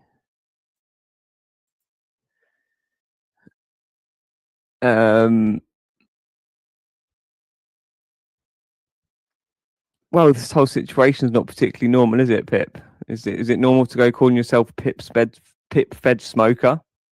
Is it normal for me to be talking to somebody I don't actually know what they sound or look like, just with a name called Pip Fed Smoker online? Is this normal? Is any of this normal? Danny West, I would love to talk to you. I'd love to have an interesting conversation with you specifically. It would be wonderful. What about you? You could get your representative, the female. You could get Kaylee, quote unquote. Could Kaylee come and speak to us? Your friend Kaylee that you bullied into speaking on your behalf. That's not actually called Kaylee, I'd say. There's a sigma rate of 0.00000 to the 10-fold times million that she's probably not called Kaylee.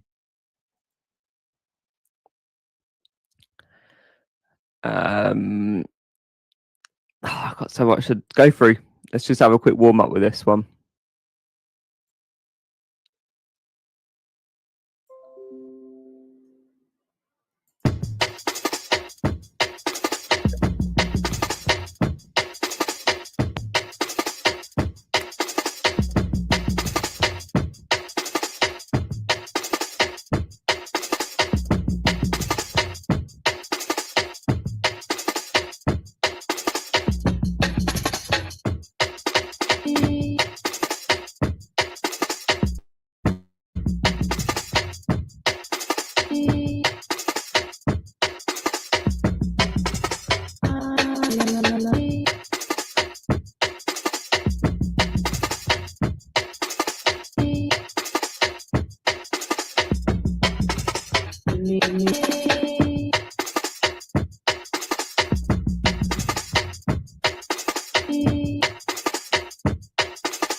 Stars shining bright above you. Night breezes seem to whisper, I love you. Birds singing in the sycamore tree. Dream a little dream of me. Stars shining bright above you. Night breezes seem to whisper, I love you. Birds singing in the sycamore tree.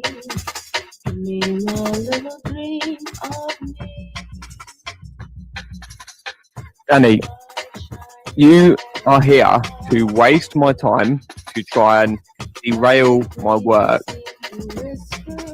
and to take me off course of what the work I need to do. So for me to go and find sentences and screenshot all the, well, we've got all the Danny West streams of Word, and then do a character analysis between you both.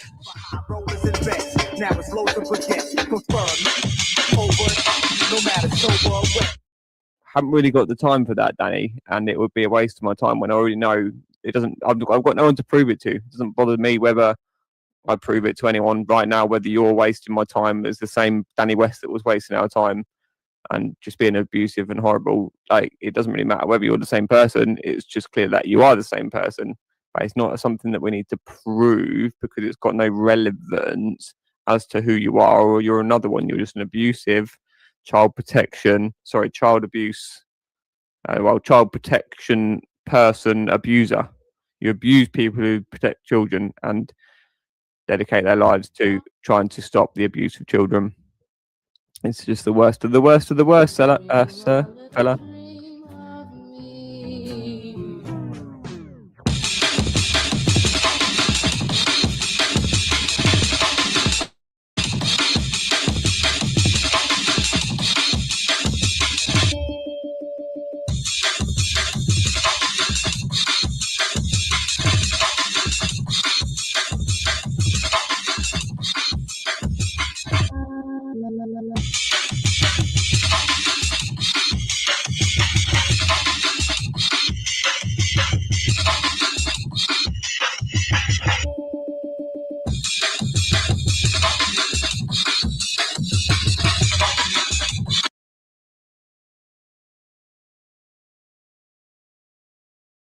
Nostradamus, Skymalit, knowing I rep, flowing I'm set, I got the chips to make the lotus my wit. Gold on my neck was once a code of respect for high rollers and bets. Now it's low to forget, prefer over, no matter sober or wet. I smack social cadets, trees that might attack my height back. Famous phrase like that. Some girls get too emotional, fanatic, extremists, compulsive, with malice incentive, the balance of hunger my riches, a childish wishes, be suspicious of those sleeping with bitches. I'm conspicuous and it shows, tricking this stone, kicking this blow, slipping you fall. So when you click roll, I let my feet go on opposite pole. I got that confidence soul for those locked in a hole.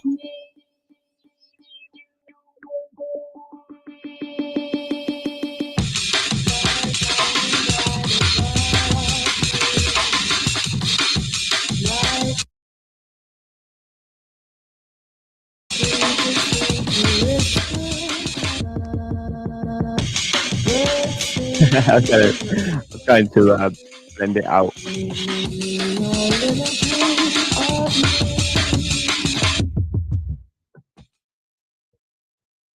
Okay, right.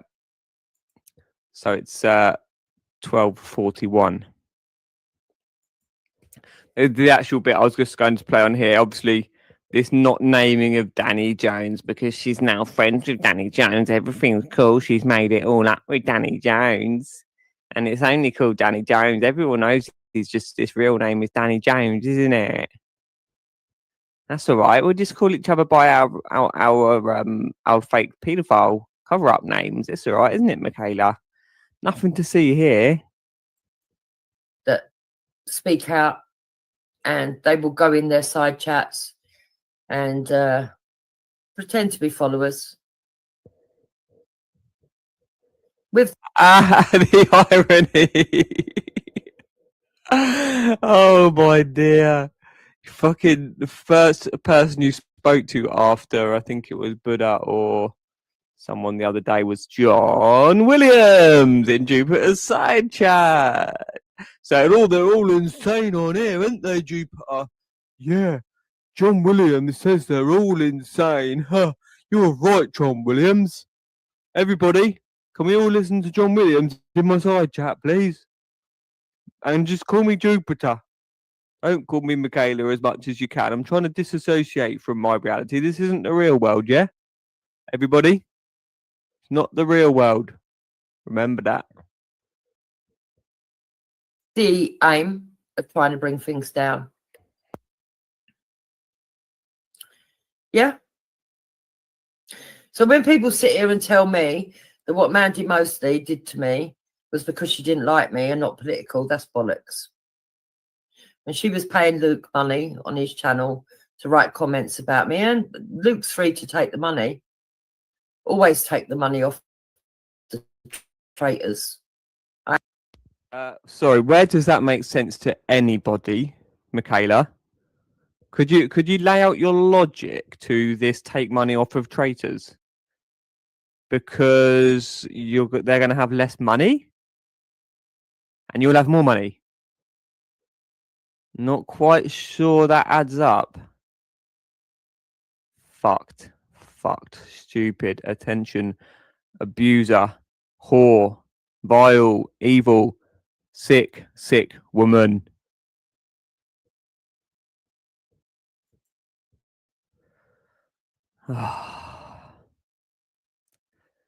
So basically, I thought because there's so many Michaela streams, I just thought we would. Yeah,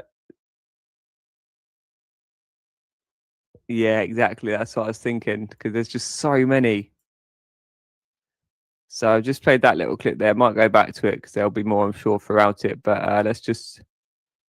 I went with the numbers was just amazing. So basically, I realized. So I thought I'd accidentally uploaded. I was checking bops that I'd uploaded because there was 2 streams of bops yesterday. So I uploaded and I was checking the size, and then I noticed that I'd uploaded 2 of one stream, and it was 100 and was it? It was something 1414 on the size anyway. And I'd uploaded twice by accident, and then I realised that I'd uploaded another 4, so 5, 1 and 4 other doubles as well. So I deleted those, and then and I deleted those 5, and it was 4.84 gigabytes saved. 4.84 gigs saved, and then I went to delete a load more doubles because you can go in the thing like in the sort of like clean up the space area thingy on this drive, and then I was just deleting lots of the doubles that I turned out I had much more than I realized, and all different recordings, streams, clips, and all sorts. I just like not realized I doubled up records backing up in here. And yeah, just some good numbers that I just saw. I click on them by chance, and they would just like guide me towards this, just because. So this one was just a character, just a behavioural one. This one.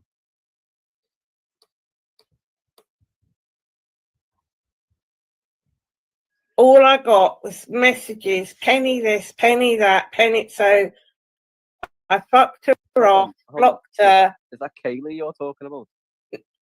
No, Nixie. Who's that? Oh, Nixie. So I got rid, because look, I don't want to talk about.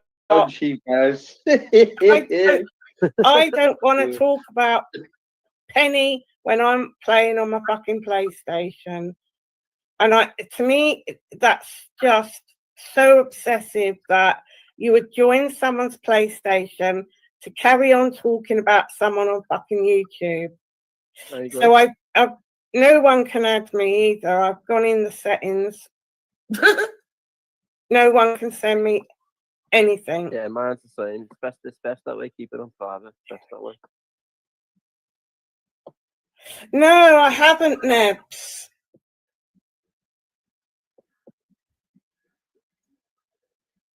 Hello, Herman.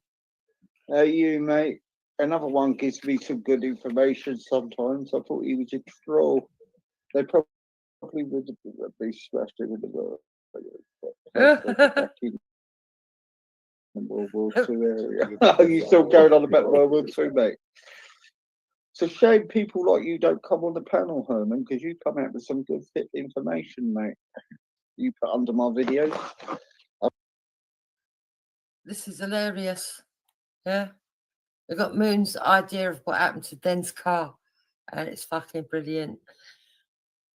You know, we've got to listen to the it's terrible. No. Yeah. Well, Den, and Nixie, and when she's playing a game, she doesn't like anybody to be sending her messages about Penny Bunny, but she doesn't mind boring the tits off all of us, to tell us how terrible it was, what Penny Bunny did to her. Has anybody ever thought that Moon might be a man? That she could actually be transgender? Has it ever crossed anybody else's mind? Is it only just me? I think she talks a bit like Rachel Reeves. I think she might be a man as well. Anyway, let's carry on listening. Do you know what? I put up a short earlier, and in 20 minutes, I've got over 1,000 views on it. Where's it not? Right? I've got 4 subscribers out of it as well.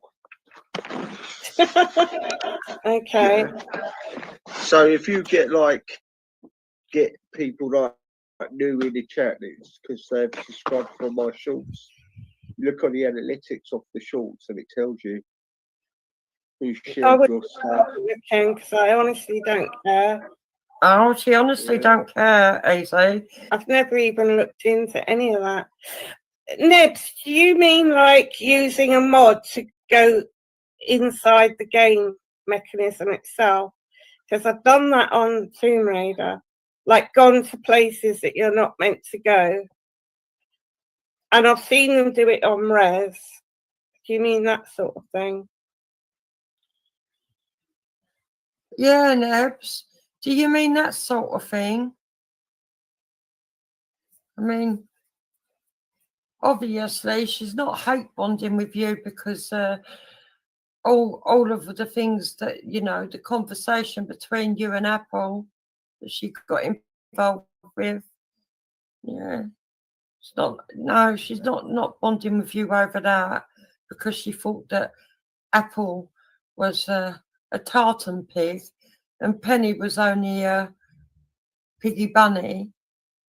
No, she never calls anybody names. Like if I was still playing on PC, I probably would. Ah, yeah, I thought that's what you meant then. If I was on PC, Nebs, I probably would still do that. I never got into the game because I remember when I was younger, they asked me to Well, I do just one thought I'd come up and say hello and see how he's at anyway, basically. You might as well say Yeah. it now. Can't believe I've just done a rise now and said basically. Basically. Fake laugh. Literally. You tried to fucking wind that catchphrase, new Baz, didn't you? You tried to wind her up. And easy your catchphrases at the end of the day. Oh, I try not to say that now. At the end of the day, right? Do you hear from that fat lump anymore, Baz? Which one? The one with the hairy mole, what he said. No, to be honest, Oh, he fuck. lost me, didn't he? Did he? Yeah. I wonder, did you know I fuck or not? No, I'm just asking. Years ago. I don't know why they're saying it's fucking Baz's best Bloody mate. It was hell. Moon's I best thought you mate. two were brothers. Mate, listen, I had his back, didn't he? But he talked so much bollocks, I had to call it out when he's talking bollocks. And then when I said, I'm in London right now, he went, no, you're not. So I just passed the phone to my missus' brother, and he said, hello. And then when, it wasn't the phone actually, it was the PlayStation headset. And when he said hello, Dan said, who's this? And he went, it's Gary, who's this? And Dan just disappeared, and I've never heard from him since. Oh my days. He got you into so much trouble, that man. That's the reason why you got dots, because you were sticking up for him. Yep, correct. Yeah, because he had to believe in stuff and you defended him, and then you're like, oh fuck, somebody had always come in with low, right? And you're like, oh man, It's not I that he had can't me- do it's this. not that he had me believe But it, listen though, Baz, that's why when you keep going on about a certain person with me, that's exactly why I moved away, because I can't keep covering up lies. Because it makes, in the end, those lies get exposed, and then anybody who backs that lie up, they get tarnished as well. I get what you mean, Moon, but that's not the way I see it. A mate should stand by a mate. That's the way I see it. Listen, I'm not trying to get into a shouting match with you. That's it. Yeah, but That's there's the way no such thing as friends like that on here, unless you know people in the real world or you are in touch with them every day. You can forget the friendship thing. It's One of rubbish. my best mates is a guy from America. I've never met. Speak to him online pretty much every day. This Just is like this being is fairly hilarious. on the It phone. gets Yeah, but funny. that's not normal. It gets Yeah, but Taking that issue, mate. it gets absolutely funny in a minute because she gets talking about what happened to Den's car that we've got no proof of. This woman is crazy. She is absolutely bonkers. And every time I think of her, I just think of her eyes rolling at the back of her head and all over the place. With that cranky fucking picture. And I don't know if it's her or not, although it does have a resemblance to her child photo that she once had on her profile. But the picture that people sent to Nixie and said was her. And if it is her, my God, yeah, you can see why she's bitter. But this woman, she pretends that she only defends herself, right? But she doesn't. She's a big instigator. And if people can't see it yet, that she's the cause of all of the troubles on here, well, since she's been around, you're as blind as a bat. But let's carry on. So, yeah, but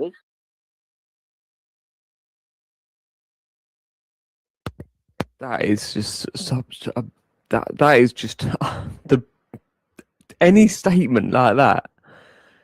The cause of all the troubles on here. What a brazen statement to make. It's just fucking ridiculous. It just doesn't need any explaining. She's one of hundreds of people on here to claim that she's the cause of every issue on here. How the fuck did you the cheek of this fucking woman? It's just fucking ridiculous. Should we play any more of this now? So I'm going to keep that one there actually to remind myself of where it is. Actually, I'll timestamp that one. And the other one. Actually, this is a good one. This is a good way to timestamp things because I might have overlooked or just been too in shock at the time to consider. So I've got a brand new pad here. Got from the charity shop the other day. I'm going to use this one for these new timestamps. I've got another pad that I've still got loads of space in as well. Got another full one. Let's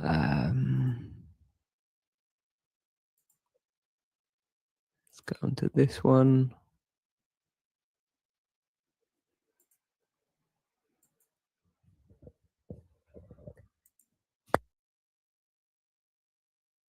Good evening. Oh dear, I just spent some time over in Society X's. Bloody hell, that Reese over there does the editing. Nice enough fella, but he don't ever let anybody else land and shouts over him. It's almost like some of the people that I used to know. Can I put the link to the video of my last stream in the comments of that stream? What do you mean?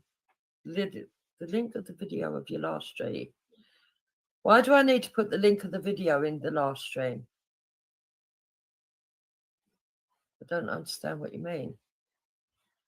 If you can see the last stream and its comments, you should be able to see it and get the link yourself. Confuse me. Oh my God. The news just... Oh, the video that I've just played, the song. It's Silo Green, old fashioned. Silo Green, I love Silo Green. He's a brilliant singer. Yeah, old fashioned. Let me put it there. So, I don't know if you've seen the bloody news. The government are now going to give startups to people who leave the country. So if they chuck people out of the country, they're going to give them money to start up a business. Which, in a way, I don't actually mind because hopefully it stops them coming back, but I don't believe that it will. But why are they not giving startups to do with, you know, our own people that are here. Why do our own people have to go to banks and have them going, yeah or no? If they're just going to give money willy-nilly to people that haven't got nothing, then why can't they do it for our own? And the other thing was, right, Nick Ferrari. He asked the minister how many homeless veterans there was. They didn't know. Nick Ferrari had to give them the figure. It's getting worse in this country. Our politicians don't know their ass from their elbow. You want the Hope Not Hate video? Yeah, I can get that one. Let me have a look for you. Wait 1 sec. I'll get that. Oh dear. I'm only doing a quick one anyway. I'm just going to show all the evidence for Carla, the lovely lady that came on the other day. And Clara's now somebody that does her research. Hold on, let me speak. Once I make a second comment, okay, easy, it's not a problem. I understand the position you're taking. Then he came back. So yeah, maybe that's the case. All right, maybe. Yeah. But anyway, what's your point about Harmon? Well, he's somebody that's Asian that pretends that he understands the Tommy Robbins. Well, you've got. Hold on, Billy, for fuck's sake. Well, you've got. Well, that's not going to be straight on. Well, you've got. Hold on, Billy, for fuck's sake. Well, you've got. We had to go through a similar. Able to judge him professionally. Wow. So there you go. So therefore, he should never have been in that girl's vicinity to be acting at all. She sought him out. Wow. Well, you know what? The situation that she was in, and she's recognised how they took advantage of her. No longer vulnerable because she was now aware. On that last point, you think he should work around other young women again? You think that? I think that realistically, I'm talking to somebody who's had far too much drink, has got verbal diarrhea, has got verbal diarrhea. Oh my God. Personal attacks. Personal attacks. Yeah? Didn't realise that he even got put into the back so I could make a point. Came up, still carried on speaking. Yes, children, 9 children. Particularly like it if they find out. Appearing to fucking spread this disease of now fucking attacking people. Yeah? Which is why Paedophilic or majority of people committing crime in this country are white people. You would say the majority. Do that another day. So from my understanding, there might be Muslim girls, there might even be some boys that were taken advantage of. But they were in the minority. The majority of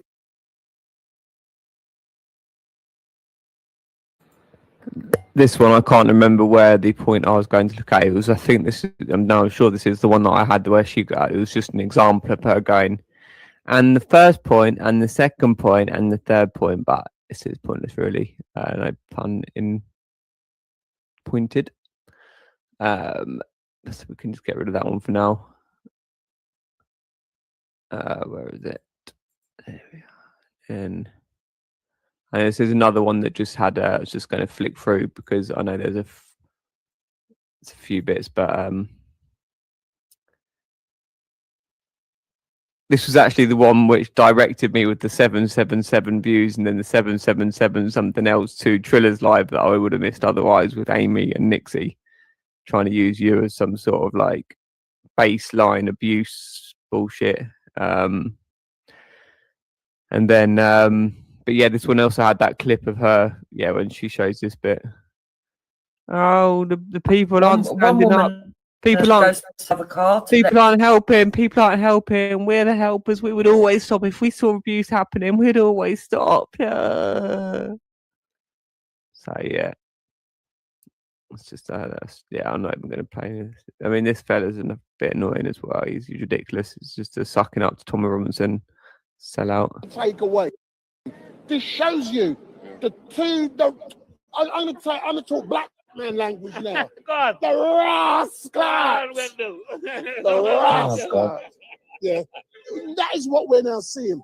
They're trying to take away the ability of our independent journalists to give you guys Because the it's truth. succeeded. The independent journalism succeeded.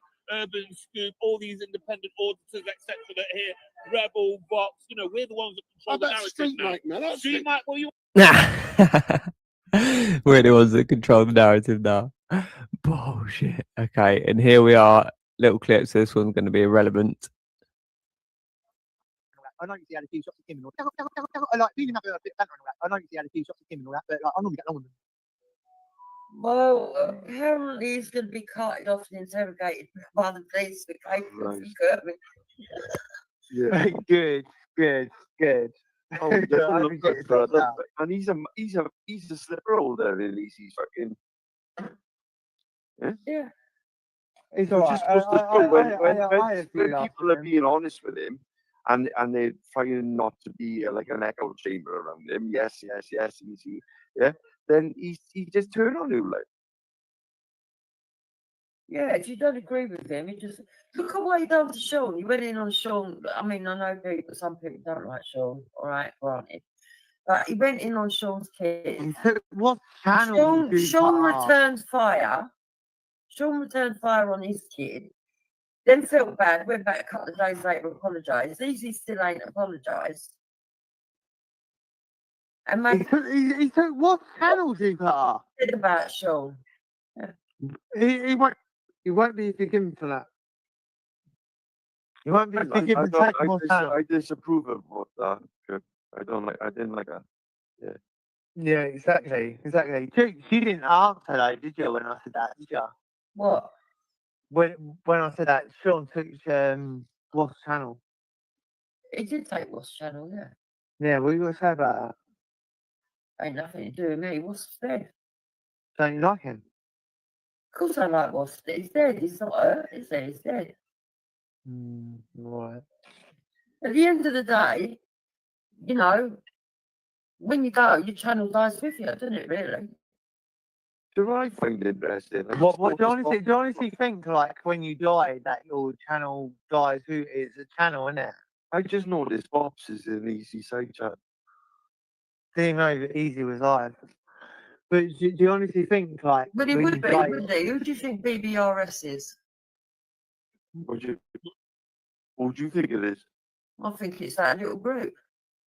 Nah, it's not. No, I don't know who it is, to be fair. Well, I think that's who it is. No, it's not. It's not.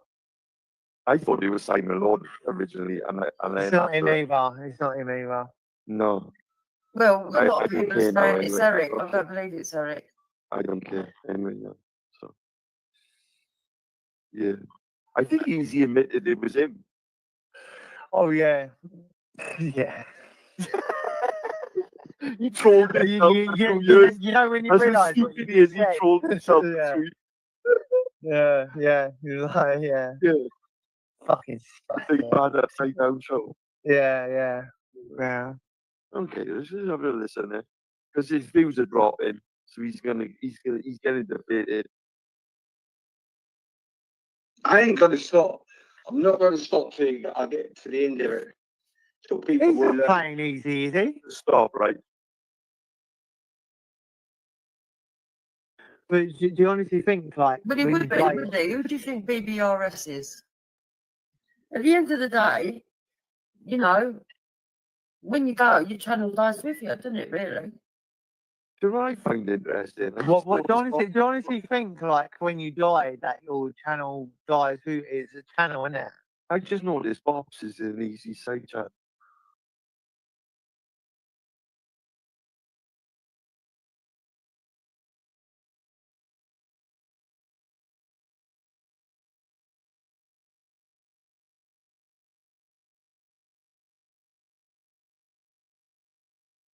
I don't know if you're going to really want to hear this, but you know, a mutual friend of ours, like friends as in like hit, you know, KE. Well, apparently, she's going to be doing a karaoke in a pub in Eltham. Eltham? Oh, yeah. Apparently, one of your local pubs, she's going to be doing a karaoke. She's writing words to a song right at the moment. Oh, I couldn't care less. No, I want to know when she's going to do it. I'm going to come up. I love a good old karaoke. Yeah, I couldn't care less. Does she think that's going to bother me? I couldn't care less at all what she does. Oh dear, I just find it funny. I do. She's like, yeah, I'm going to come. I'm going to Welcome. Another, I'm walking to Gaza. Yeah, I'll tell you what. I know that she's brave. She goes down there, sings a song, and then comes back, and then plays it after. We all know she's a coward.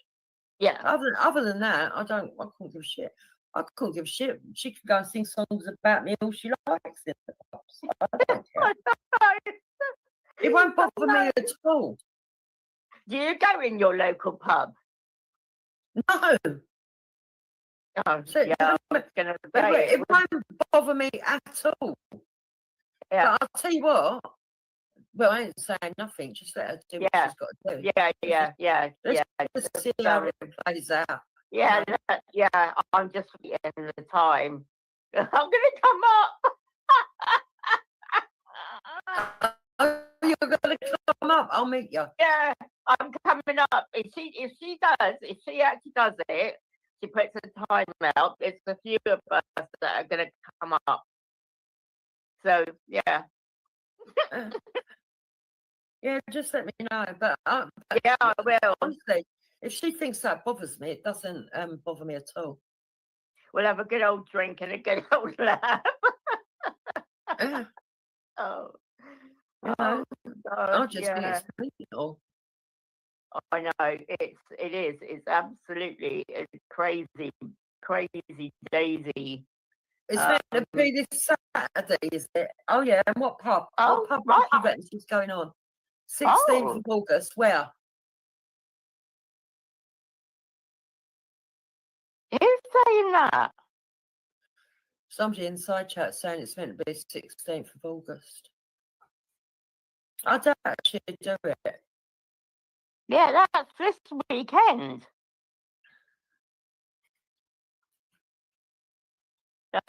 Not much notice, is there?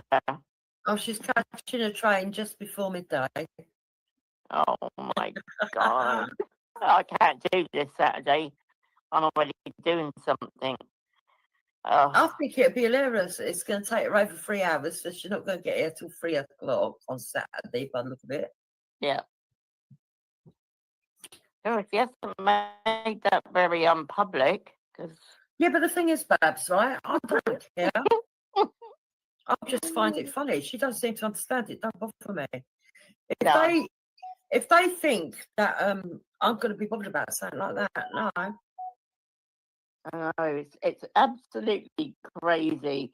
So she's going to go 3 hours on a train to a pub that she's not told anybody, or she's told a few people, to have a go at a song that she's written to slag you off, but she hasn't told you that she's going to be there.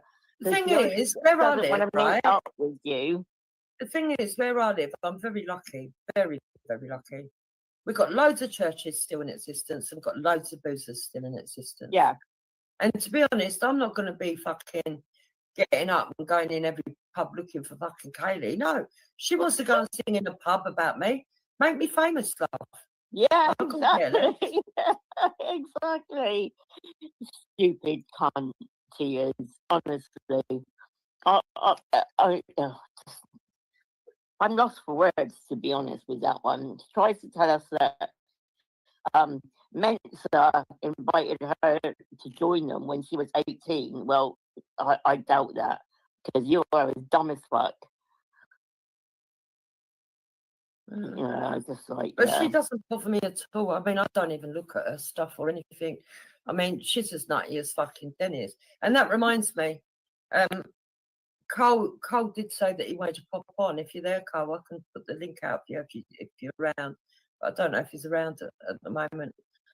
But even that's all fucking jokes to me. You know. So Cole and Den got into an argument in Taffy's side chat. Nothing to do with me. I couldn't even see what Den's writing because Den's blocked, right? Oh, right, So I could only see what Cole was writing. Yeah. Right? So I've got no idea what the argument was actually over. All I know is that Cole said, all right, then I'll meet you and all this business. Yeah. And all I wrote was, yeah, make sure you knock him out and film it. Now, apparently now, Den's turned that into they're having an argument because he's sticking up for me. It was nothing to do with me. Oh, my God.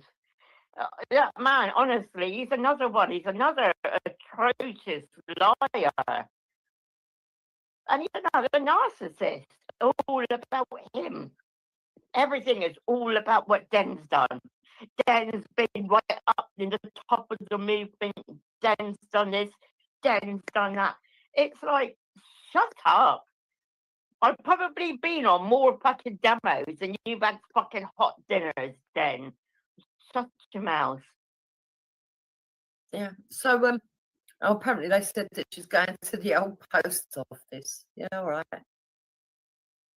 The old post office, is that a pub called that? Yeah, there is an old post office. But I'm not bothered. Go in there and sing. I couldn't give shit. You know what I mean? I might quickly ring them up and just warn them that they better get their earmuffs on because some crackly old lady is going to be coming up and trying to sing fucking in there. No, let her go and sing. I think it will be funny. I'm not bothered. I'm not at all bothered. She thinks I'm going to come up there and start going mental that she's singing songs. No, I'd rather her sing it. I think it would be hilarious. Just like Cole's got them running all around Manchester. I think that's hilarious as well. Yeah, it is. It is. Just make sure. It shows the caliber of people where they fucking let this YouTube get so fucking. Listen, after I went to Rodney's house, I come back and me head wobble and thought, no, I ain't bothering doing that again. If people are really serious, if they've really fucking got all this gumption and they're all about what they say they're about, all of them have had my address for years. All of them put my address out there. Why don't they just fucking knock on the door? And not one of them have. So exactly. And since that realisation, I'm like, I couldn't care less. I don't care what she wants to go and sing in the post office. I'm really not bothered. They think it frightens me. I've got a funny sense of humour as well. I think it would be hilarious getting on stage. If it was in a couple of weeks, I was talking to a couple of people, we were all going to come up. We just thought it was going to be like a couple of weeks' time, so we'll all make a note of it. But I can't go this Saturday. I'm already busy. She reckons that she's going to be in there tomorrow. That's what Pete was saying in the old post office. If you're that interested, just fucking ask them to ring them up and say if she's there, let me know. I'll come down. That's all you got to do. The people in there are pretty decent. That's all you got to do, Babs. So if there's someone in there comes in by the name of Kaylee Nav, let us know, and then you can go down there. But me myself, I couldn't give two shits. Yes, it just cracks me up. I mean, you know, you're so invested. The thing is, they do things that would actually fucking decimate them. If I was to turn up to Katie's local pub and sing songs about her, she'd cry for about 10 years. Yeah, she would. Yeah, she would. Yeah. And that's the difference, Jupes, is that you're more educated and more grown up and more sophisticated. Is that you're more educated and more grown up and more sophisticated than what she is. I mean, could you imagine if you did that to her? People, look, in reality, even if people are in there, they might laugh at some of the words if it's comical enough. But in reality, people are going to be like, "Who's this?" Who cares what she thinks? Yeah. If I'm sitting in a pub and exactly. some singer gets up and starts singing a song, I don't know, about fucking Tom Jones. Yeah, you can. Let me drop the link. Tom Jones, I'd just, I mean, not Tom Jones the singer, just any old Tom Jones. Yeah. And they sang a song. If the song's funny, I'd laugh, but at the same time, I wouldn't be bothered. It's not going to change my life. Do you know what I mean? Yeah, exactly. I'm not going to come out there thinking, oh, I need to go and find out who this Tom Jones is, and whatever. So Katie going to a local pub and singing, even if she used my name, wouldn't bother me. But you've got to think of the mentality, Dupes, yeah? She's going to travel 3 miles to a pub, and then she's going to have to travel 3 miles back. Or she goes to a pub where she's not going to see you, and she wants to sing songs about There's you. a situation happening live with a migrant. What do you mean a situation, though? Oh. And where, Gordo?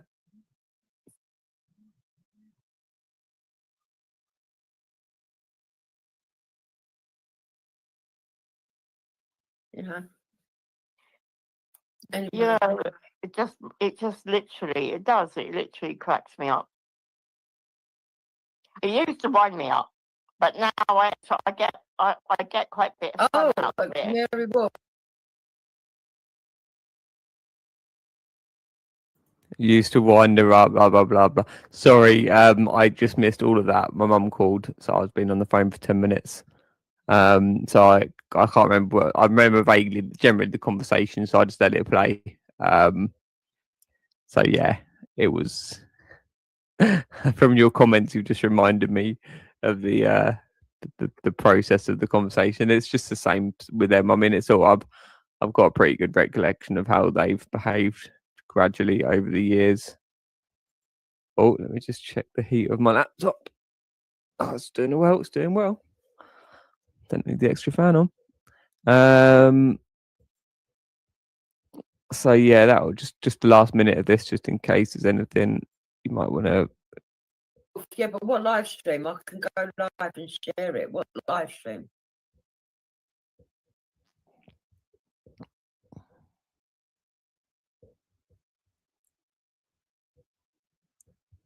And what that JOJ was saying about Roy and AY is absolutely despicable. They don't even know them.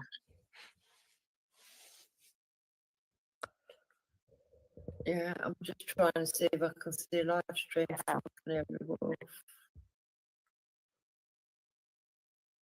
Go to bothered audits, he says. Bothered audits, okay. Because I don't agree with that. No, I don't agree with that either.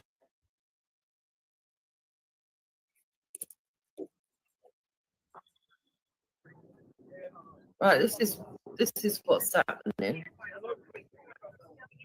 I can't really.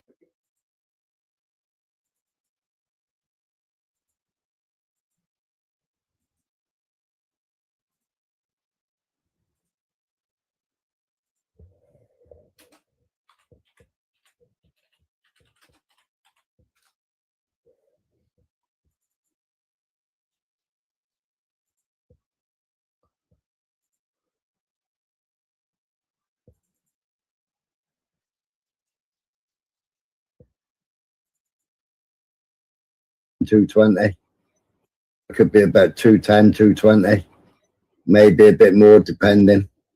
Yeah, but it's take home 85. Mm. Yeah, I get that.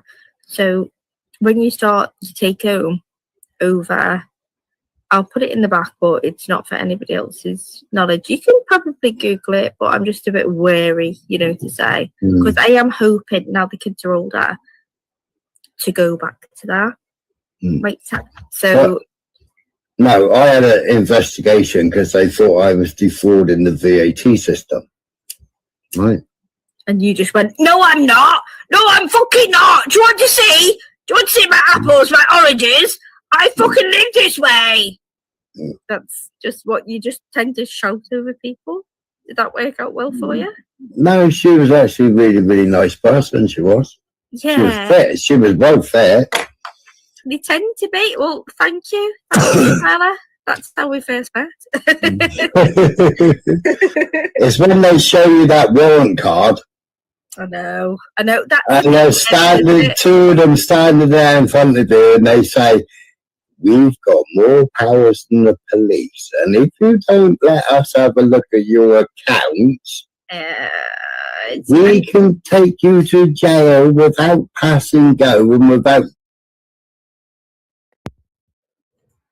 Apologies for the slightly distorted volume. I recorded it at 100 volume by accident rather than 85, 90, which I should top out at. Because yeah, just the way the volume, I have to control it to do with the actual, it varies or it affects it by the laptop output. So yeah, I only just noticed that. I'll just play this through. It's about 40 something minutes, I think. So it's, I don't know if you can read the side chat from there. I think you can, yeah. If I make it full screen. Well, that is full screen. It could be about 210, 220. But I'll read. Maybe a bit more, depending. Yeah, but it's take home 85. Everywhere. So just Yeah, let us have a look at your accounts.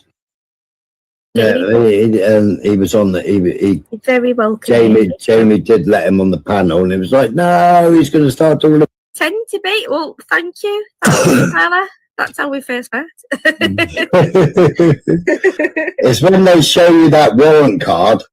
I know. That's And they're standing, two of them standing there in front of you, and they say, "We've got more powers than the police, and if you don't let us have a look at your accounts, we can take you to jail without passing go and without going to court, and you will sit there and you will stay there until we've studied your accounts." Is Jake in the chat? From Jake and Kaylee. Ian, everyone that went against Hampstead Smiler. Maybe it's somebody that's mimicked Jake. To be fair, I don't know. I'm not sure. Jake, is that you? Jake did turn up on Jamie's the other day. Did he? Well, Yeah. he turns up everywhere. So just Yeah, he was on the. He very welcome. Jamie did let him on the panel, and he was like, "No, he's going to start talking about Hampstead Heath." Did he? Jake, do you want to come up? You can talk about Hampstead all you want. No, don't let him talk about Hampstead. Don't let him talk about it. He doxed those adults were given new fucking names. He doxed them. He went to fucking jail. Right? He stalked the fucking kids. He stalked them as fucking adults. What? Come and show your clips, Jake. It's okay. I think Smiler wants to change the subject onto what? Hampstead. Don't let him talk about it. He doxed those adults were given new fucking names. He doxed them. He went to fucking jail. Right? He stalked the fucking kids. He stalked them as fucking adults. What? Come and show your clips, Jake. It's okay. I think Smiler wants to change the subject onto Hampstead. Should we talk about Hampstead? No, I'll go to bed then. Right, honestly, let me change this. Let me change this. I've just added data that you. So this is where he acts like a proper paedophile. This is like beyond gossip, or could this be classed as gossip that he's been told this? This is just fabricating his own delusion to fit his narrative. Like, there's obviously many options here, but I don't know of any names that they changed their names to. I've never been in contact with them at all. Tried tracking them. where we did track them to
did all the nonsense go?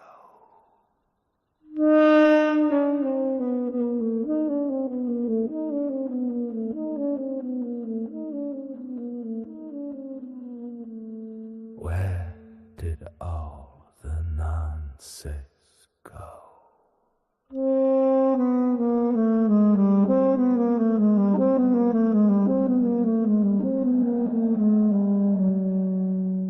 Where did all the nonsense go?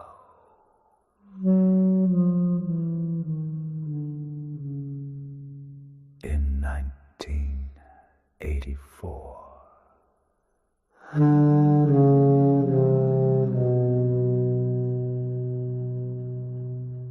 Lurking on the World Wide Web. Lurking on the World Wide Web. Lurking on the World Wide, waiting to open our kids' door.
Where did all the nonsense go?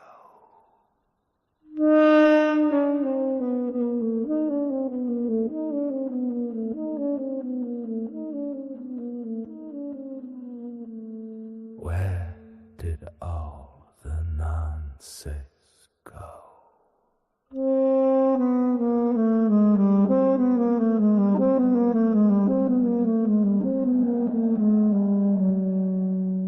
Where did all the nonsense go?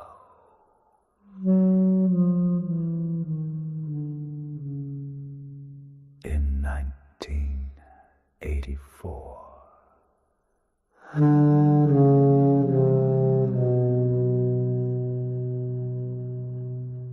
Lurking on the World Wide Web. Lurking on the World Wide Web. Lurking on the World Wide, waiting to open our kids' door. Where did all the nonsense go?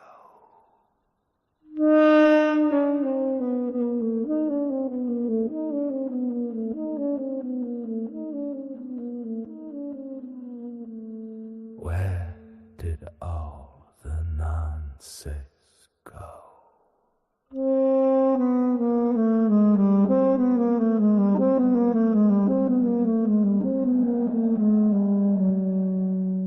Where did all the nonsense go?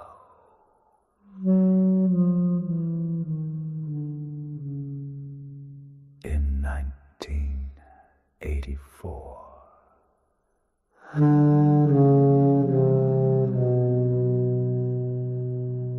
Brings a tear to my eye.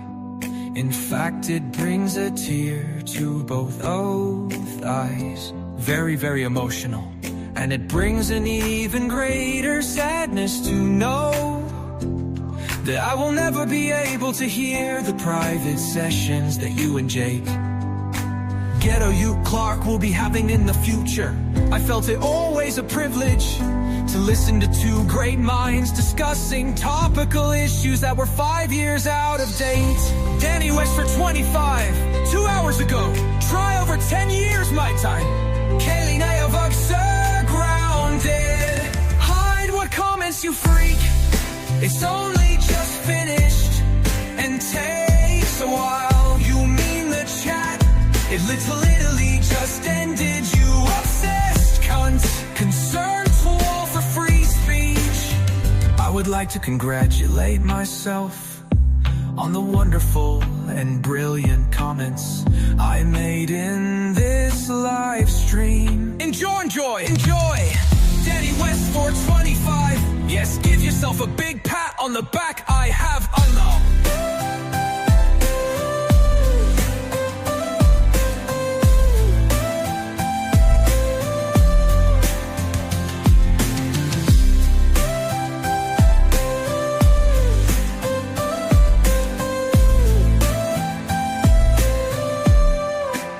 Brings a tear to my eye. In fact, it brings a tear to both eyes. Very, very emotional. And it brings an even greater sadness to know that I will never be able to hear the private sessions that you and Jake, Ghetto you Clark, will be having in the future. I felt it always a privilege to listen to two great minds discussing topical issues that were 5 years out of date. Danny West for 25, 2 hours ago. Try over 10 years my time. Kaylee Nayavug, grounded. Hide what comments you freak. It's only just finished and takes a while. You mean the chat? It literally just ended. You obsessed cunt. Concerned tool for free speech. I would like to congratulate myself on the wonderful and brilliant comments I made in this live stream. Enjoy, enjoy, enjoy. Danny West 425. Yes, give yourself a big pat on the back. I have unlocked.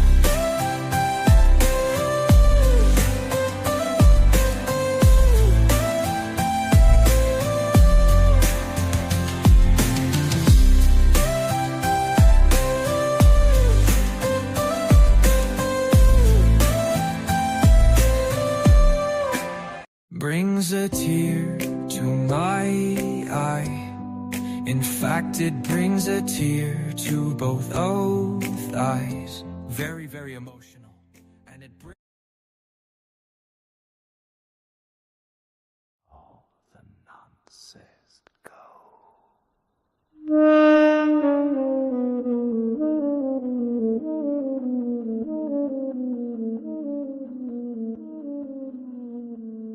Where did all the nonsense go?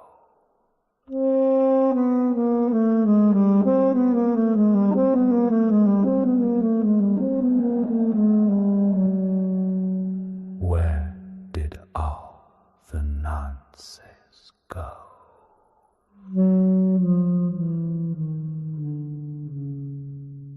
In 1984.